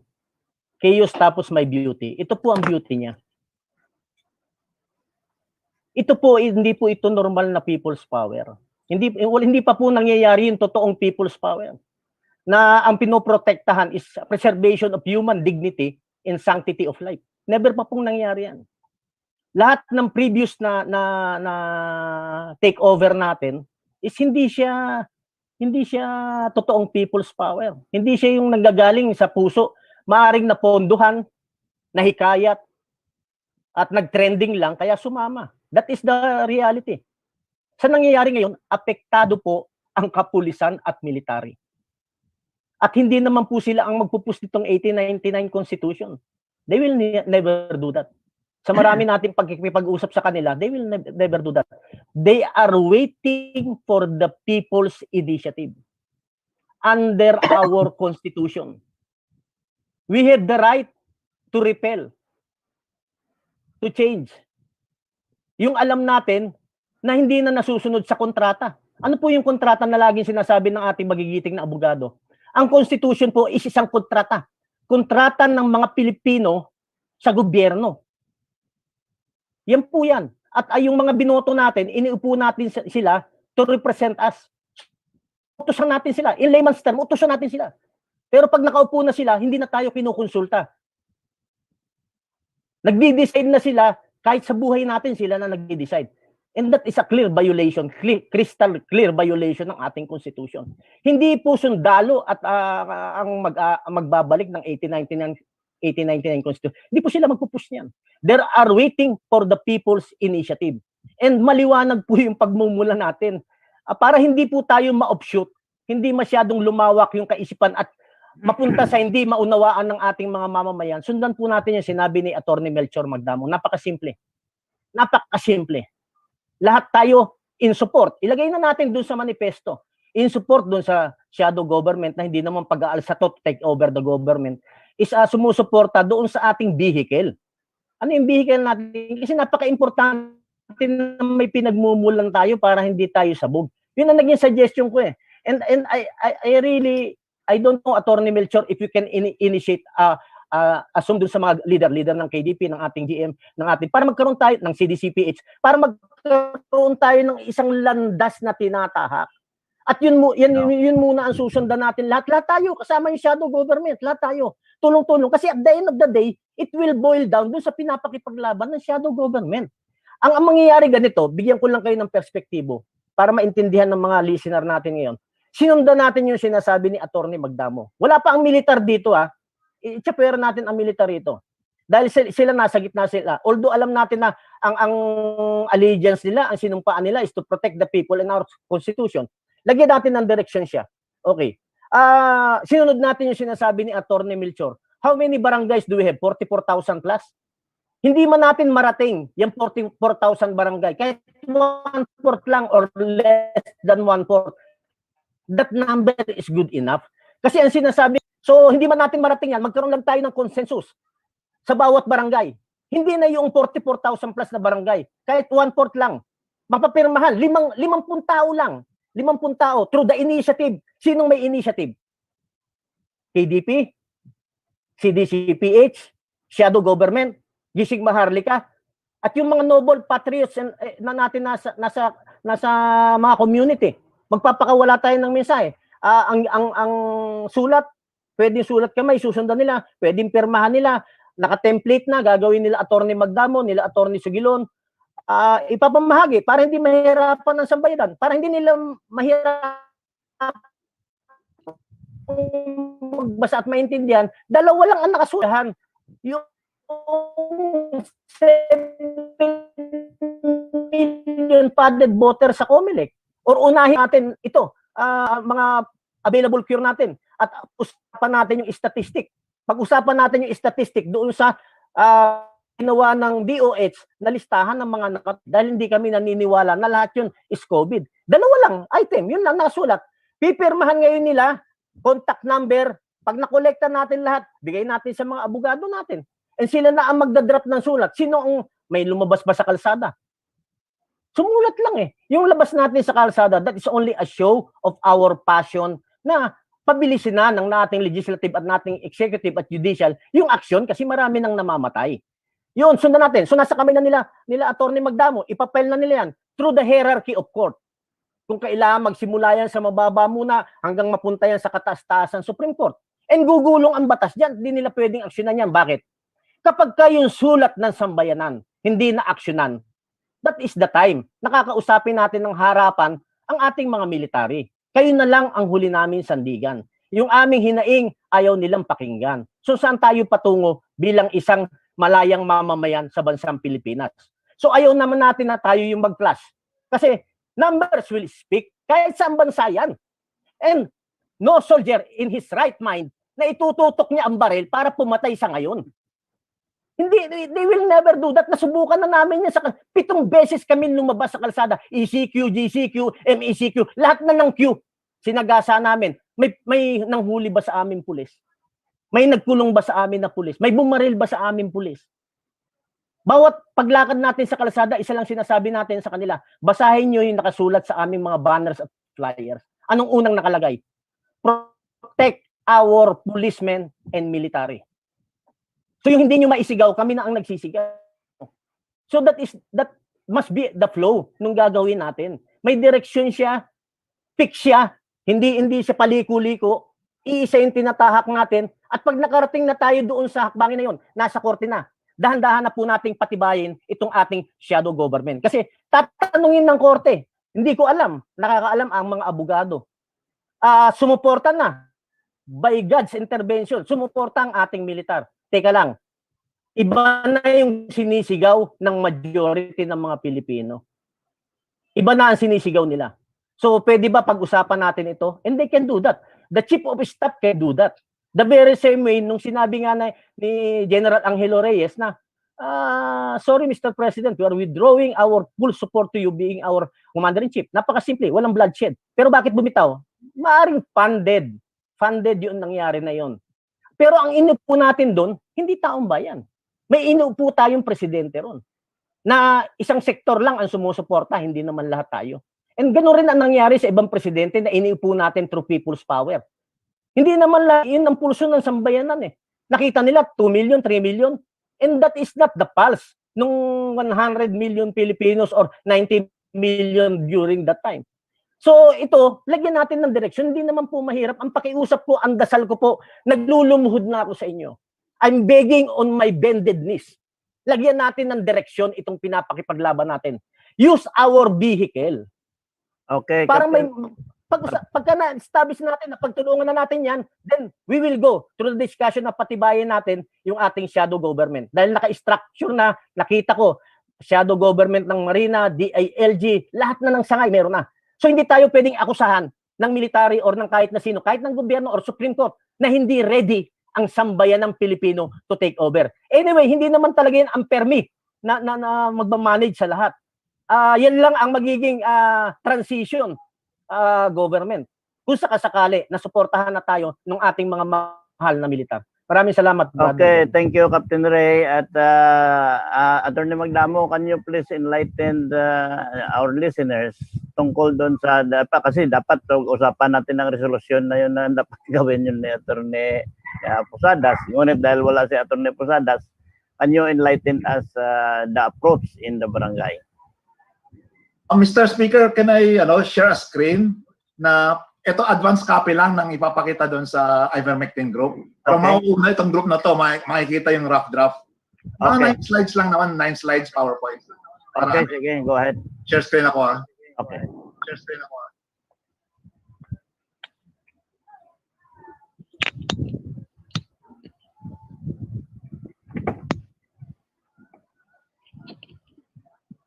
Anong nakikita nyo? Ivermectin. Opo. Teka lang ha. Ivermectin. Bale, ito yung itsura ng papel na ipa-file sa kada barangay. Pwedeng papel, literally na papel. Pwede din siyang downloadable apps na pindot na lang ang pindot yung ano, yung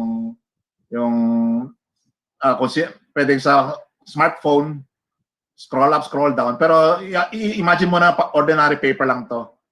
Nakasulat doon, pang meme lang yan, ivermectin, independent verification of medical conditions, first 10 agenda propositions. Kung i-zoom in natin to, parang gano'n ang itsura niya, no? Kita nyo yung Republika ng Pilipinas, lalawigan ng, sabihin natin, lalawigan ng Ilocos o Davao o Bicol, tapos yung bayan ng, yung parang municipality yan, pwedeng city, tapos barangay X People's Initiative. Nakasulat doon, ang initiative na ito ay alinsunod sa mandata ng saligang batas, tapos yung mga provisions of the law. Ito yung 10 agenda propositions. Kasi yung kagandahan ng local initiative, pwedeng marami. Unlike yung national initiative, yung Republic Act 6735, isa lang ang pwede. Sa local initiative, sky is the limit, kahit punuin mo yan. Pero mag-focus tayo sa 10 dahil nilalaro ko yung number 10 sa ivermectin acronym para madaling i-meme sa Facebook. Tapos nakita nyo, agenda number 1, yung CDC-PH, yung Concerned Doctors and Citizens of the Philippines. Agenda number 2, yung FLCCC, Frontline COVID Critical Care International ito. Agenda number 3, yung sa Singapore.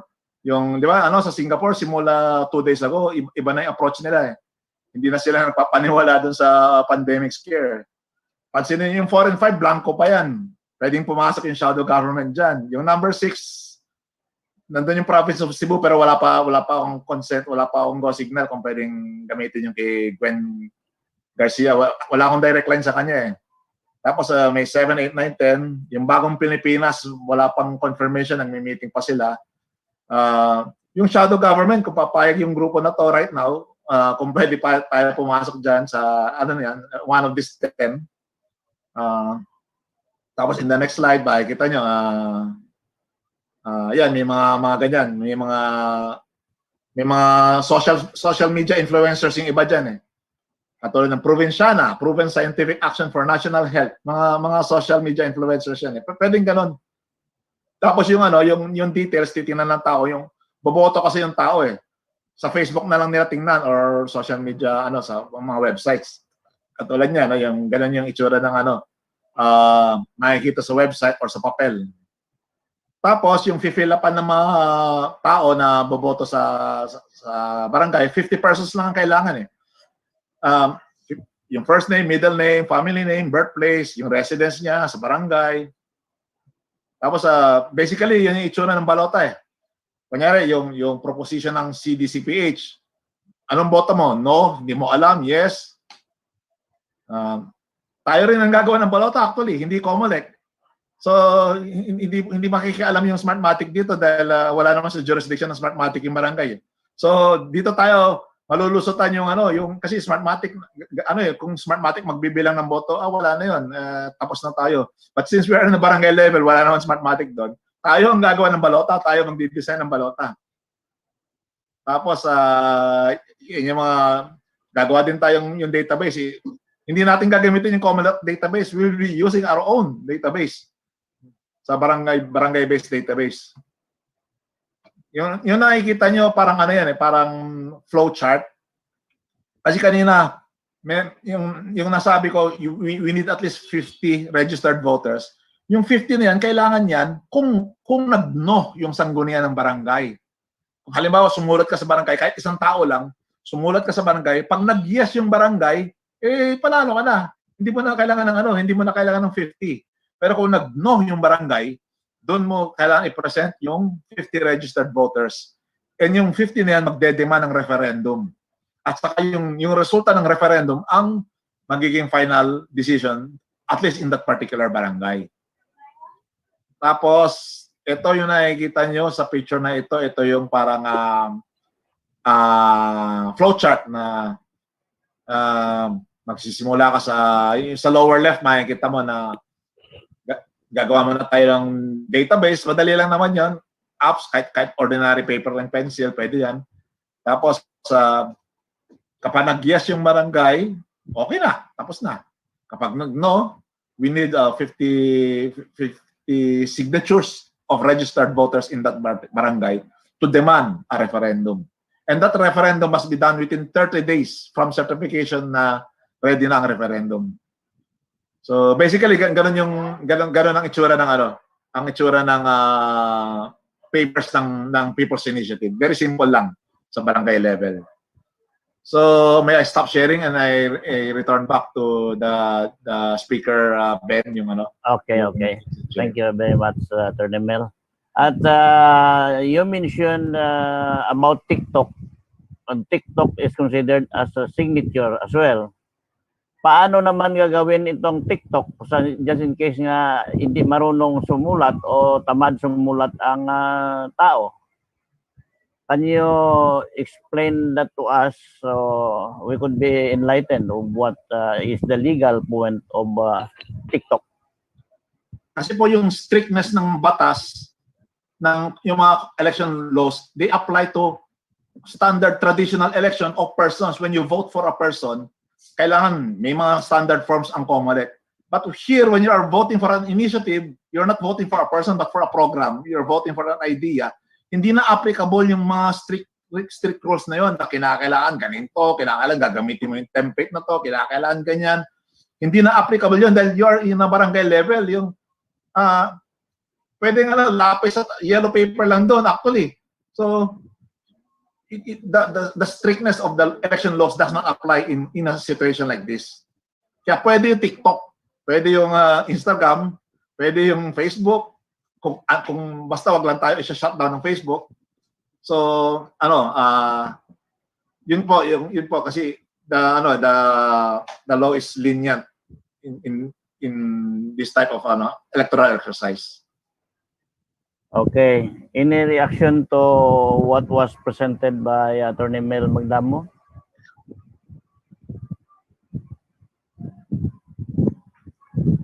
Babes Abanto, you haven't comment yet. John Albiso and Kaulim. On Virgilio Perdi. Yes, kanina pa sana. Kailang okay, you're but may I now? You have the floor. Yeah, you have the floor, Virgilio. Okay po. Salamat. Perdigon po.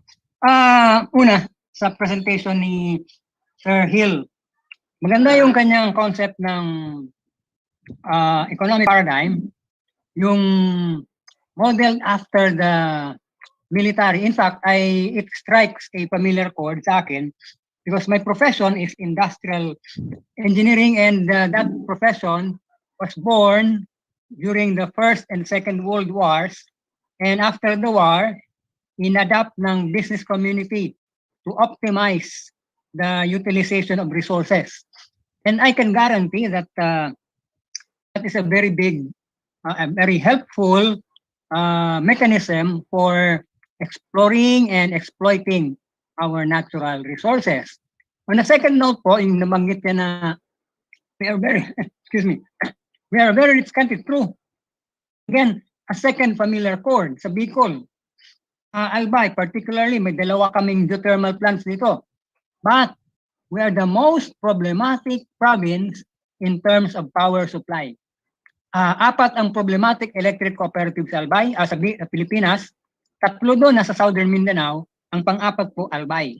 Why is that so? May dalawa kaming Tiwi at Manito geothermal plants producing more than 247 megawatts by conservative estimate.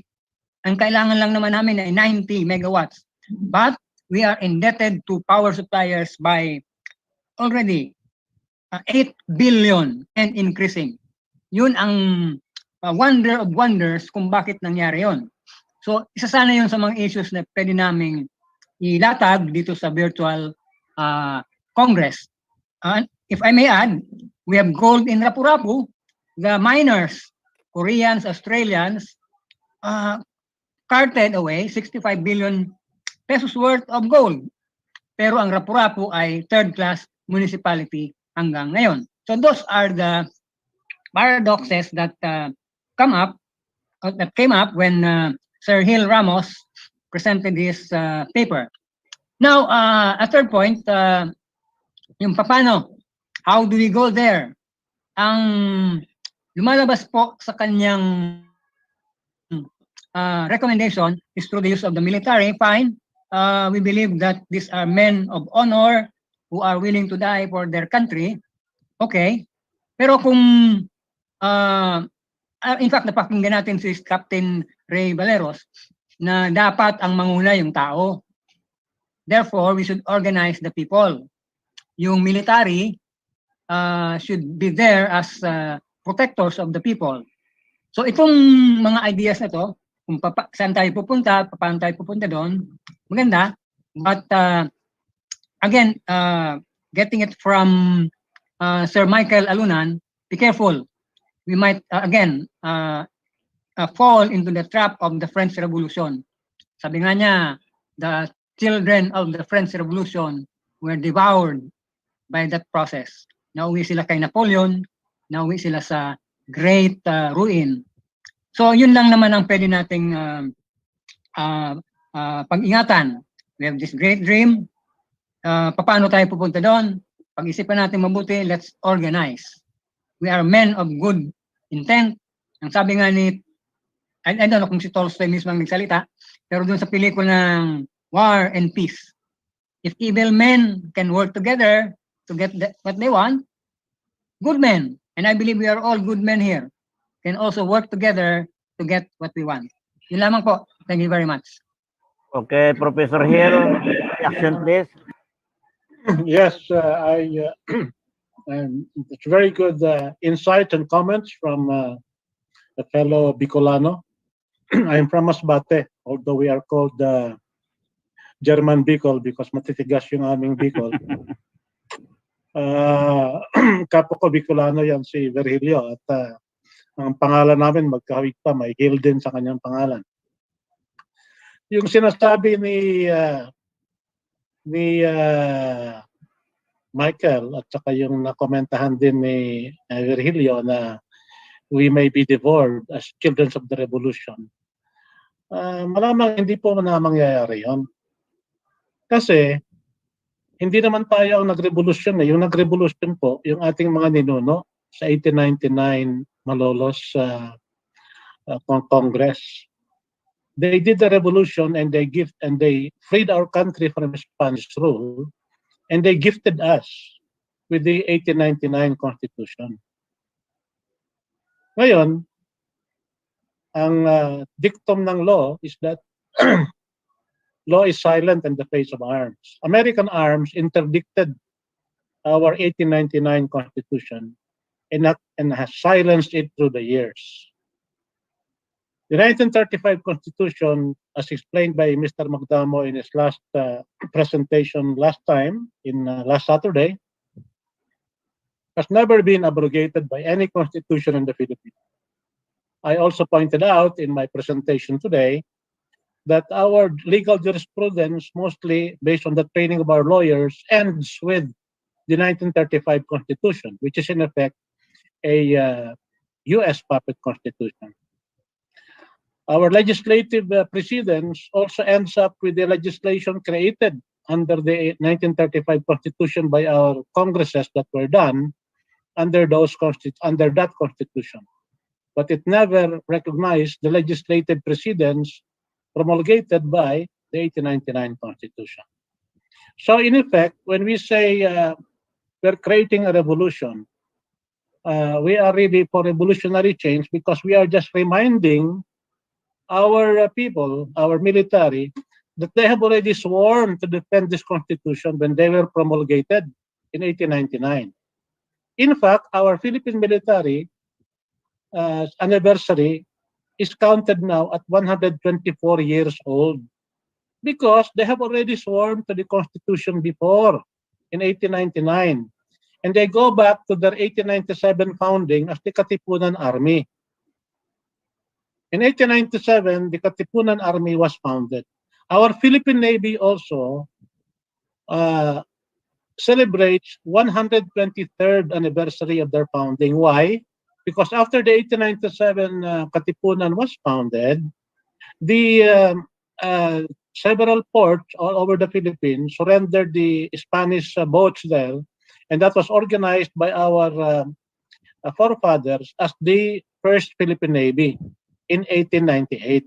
That is why they celebrate their anniversary as 123rd year, 1 year after the 124th year of the Philippine Army.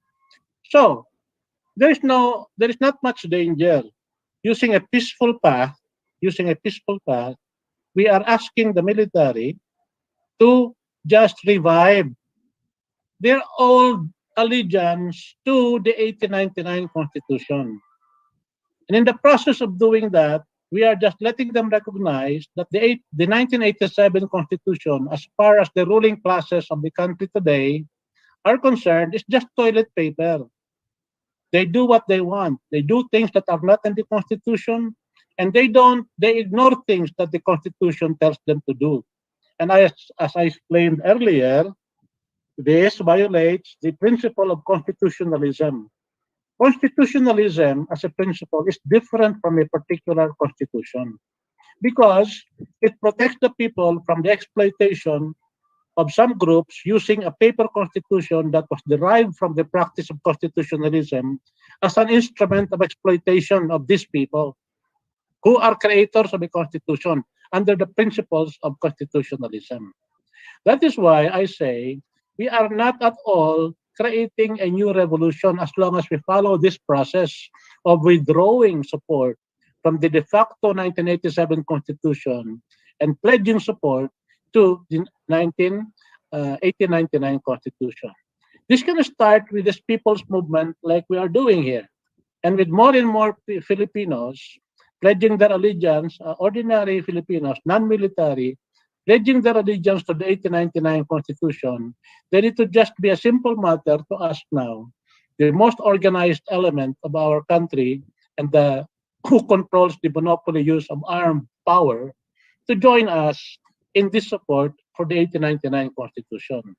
In the process of doing that, there seems to be a confusion among us that the military will take over, that we will be under military rule.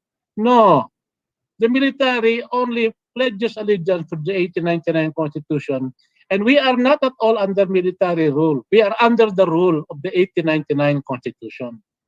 And this is also the misconception that if we do that, we will be trapped into the archaic traditions and archaic provisions of the 1899 Constitution. No, we are using it as a reset button.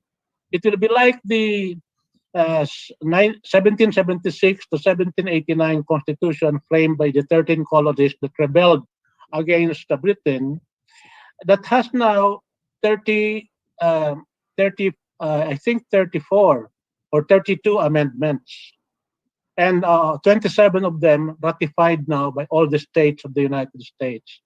Our Constitution, once it is pressed as a reset button, will be retrofitted to the current situation that we have. There are many proposals to amend the Constitution. There is the Bayanihan Constitution. There is a centrist Constitution by the group of Lito Lorenzana. There is a Constitution crafted by Congress. There is under the leadership of GMA when she was a speaker. There are other proposals of other groups. And those traditions, those proposals will be considered in the process of retrofitting into modern requirements, whatever we have to do to carry on under our present circumstances with the 1899 Constitution. So the formula is right there. The formula is peaceful. The formula is proof against military takeover. The formula is also very practical and doable. It's just a matter of educating our citizen polity as well as our armed citizen polity, which happens to be the military. always the most organized force in a country is the lead matter in the creation of a state. A state cannot exist if it does not have territory. That is why when our territory was conquered by the Americans in the Philippine-American War, our state ceased to exist. But at that point, it was because our military was defeated. When our military asserted its power and gained our independence in 1898, June 1898, we began to form a proto-state. And it completed its formation with the creation of the Constitution in 1899, which the military protected and subscribed to, and which also uh, curbed the abuses, the potential abuses of Emilio Aguinaldo. However, because he swore to serve as a president under the Constitution and ceased to be a dictator. So by going to the 89 Constitution, we are not going back to an Aguinaldo creation. It was a creation of our forefathers. It was a creation to restrict the dictatorial powers of Emilio Aguinaldo. It is a creation of our people asserting a sovereignty untrammeled by any foreign influence. That is what we have to educate our people with, because the defeat of our nation by the American imperialists created a cultural block in understanding our history. This has to be regained, although I understand that Captain Ray Valeros would be impatient with a lot of historical discussion. The reason why I constantly harp on these vignettes of history that I refer to is because this is a dark curtain in the consciousness of our people. It was purposely done by the American imperialists. They purposely demonized Aguinaldo. Aguinaldo has many failings. He killed Bonifacio. He killed Antonio Luna, despite being already the president under the Republic. But the persona of Aguinaldo has to be divorced from his persona as president of the Republic. And that was something that he asserted. He happened to become the most capable person at that time, and he was able to do that. Nobody is perfect among our founding fathers, just as so many imperfect actors also were involved in the American Revolution and in the French Revolution. Because as Mao Zedong has said, revolution is never a picnic. You need all kinds of people to get it done. We are not recreating a revolution anymore. We are just accepting the gift of that revolutionary experience and the birth of our republic from our founding fathers. And we're making use of that gift because it exists. It is there, so we use it because it's a gift from our founding fathers. Thank you. Professor Hel, thank you very much. At saka reaction mo pala doon sa nabanggit kanina ni Attorney Mel doon sa paragraph 4 and 5 na vacant na pwede ipasok doon ang shadow government when it comes to barangay approach. Ano ang reaction mo doon? Yes, we will support that. There is no problem supporting that because that is what we want to do. And the call of Captain Ray Valeros to join this vehicle is not the problem at all. We are not a group that is creating circles of exclusivity. We are creating larger circles of inclusivity so that we can provide a framework for all to work together towards a common goal. No problems at all. Okay, thank you. So we have still 7 minutes left. And any comments? May I ask na po, Attorney Captain Ray to announce the planned meeting for Friday. Okay, you are recognized. This Friday. Go ahead. Cap Ray. Yes, go ahead, Brother Carlo. Paki-announce na po yung meeting na decision ng last night, yung dadawing meeting ulit sa Friday ng CDCPH. Hindi ako aware doon sa date na follow-up meeting ng CDCPH. Sa Friday po ulit. Friday. Nakapakinggan ko ulit. Okay, so Friday. Yeah, okay. Oh. So we will be there. The same Brother time? Carlo. The same time? No worries. Parang the same time yata eh. Okay. And Captain Ray, no, paki-inform, may din ako, may suggestion din ako. Kung pwede samahan namin kayo next Friday sa program niyo, Sigaw ng Katotohanan. Walang Ma-discuss problema, natin brother Carlo. So we will include you. Sa Oo. atin basta mapalawak natin yung programa. Tama si Brother Hill na bukod dun sa ating mga nabuo na shadow government, mga department halos kompleto na eh. So from there, matibay na ang nakikita ko kasi yun na yung magiging backbone natin at the end. So maganda mapag-usapan rin at mabanggit sa sambayanan kung ano yung ginagawa ng sambayan ng Pilipino. And karapatan natin ito. Magtaguyod tayo, gumawa tayo ng magiging backbone natin when the going gets tough. Anyway, ang totoong gobyerno tayo eh.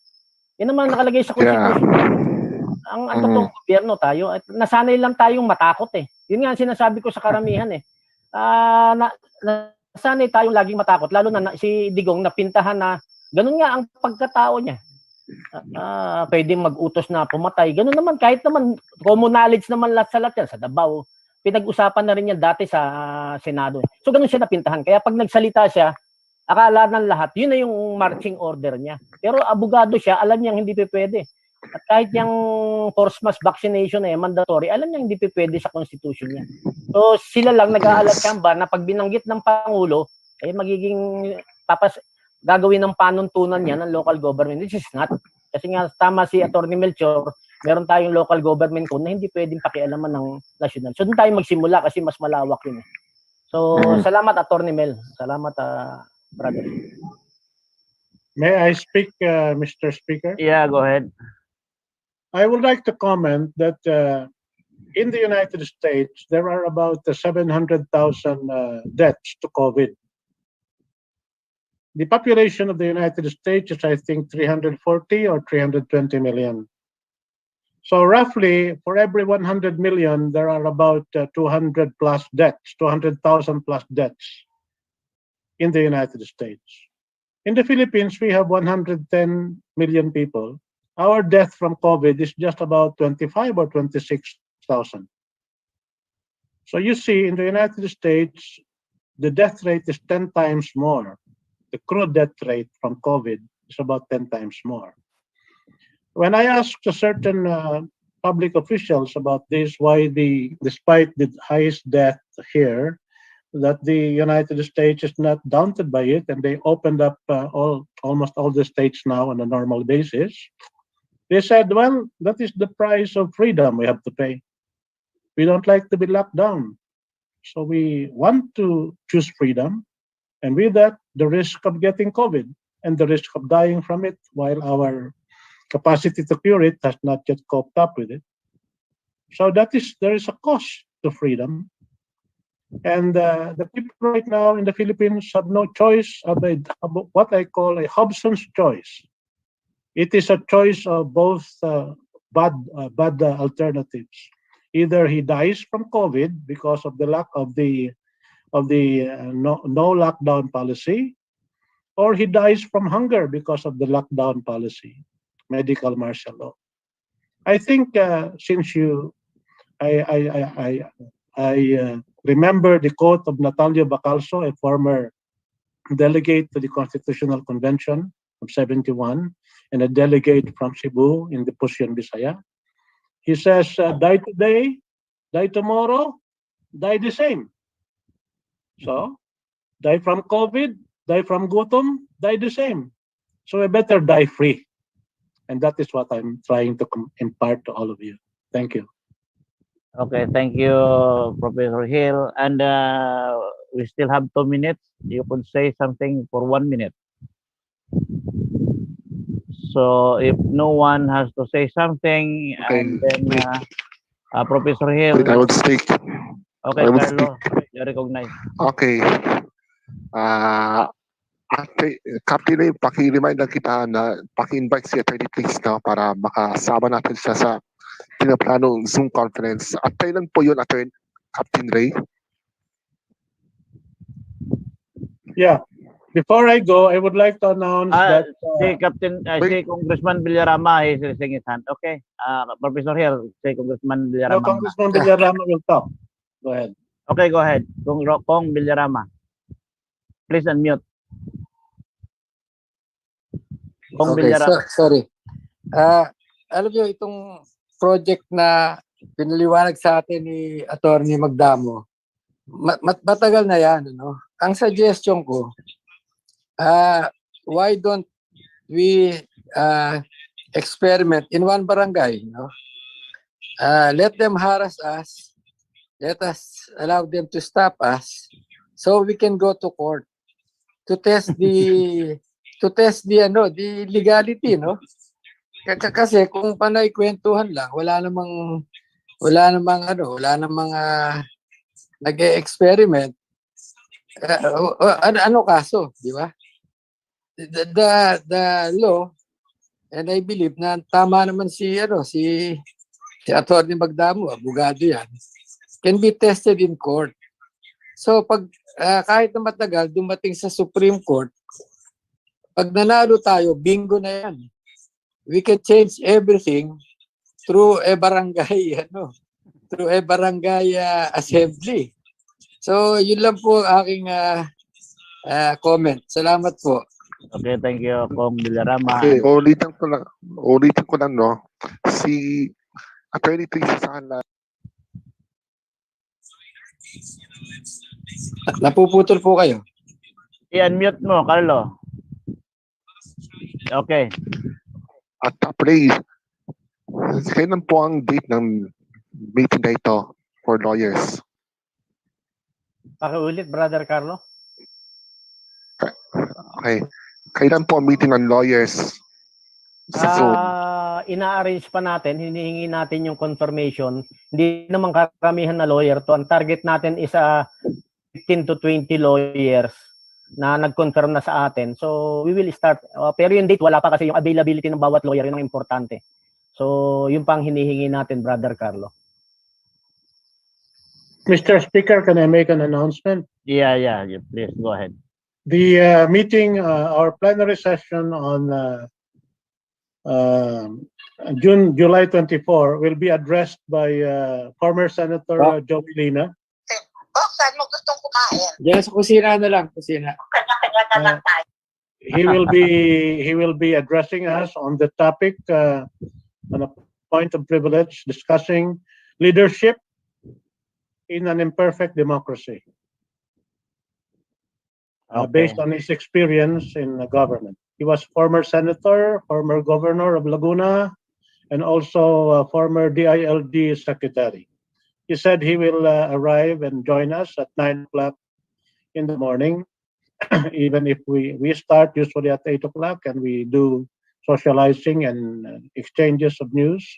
And at 9 o'clock, we will expect him to address us. Thank you. Okay, thank you. And so now it's time's up. And but if something you want to announce, then you are free. If not, then let's end the session. Okay. Is Michael Alunan wanting to talk? Bye-bye. I'm saying Bye-bye. Okay. Well, thank you very much for being with us and see you again next Saturday. Okay, thanks.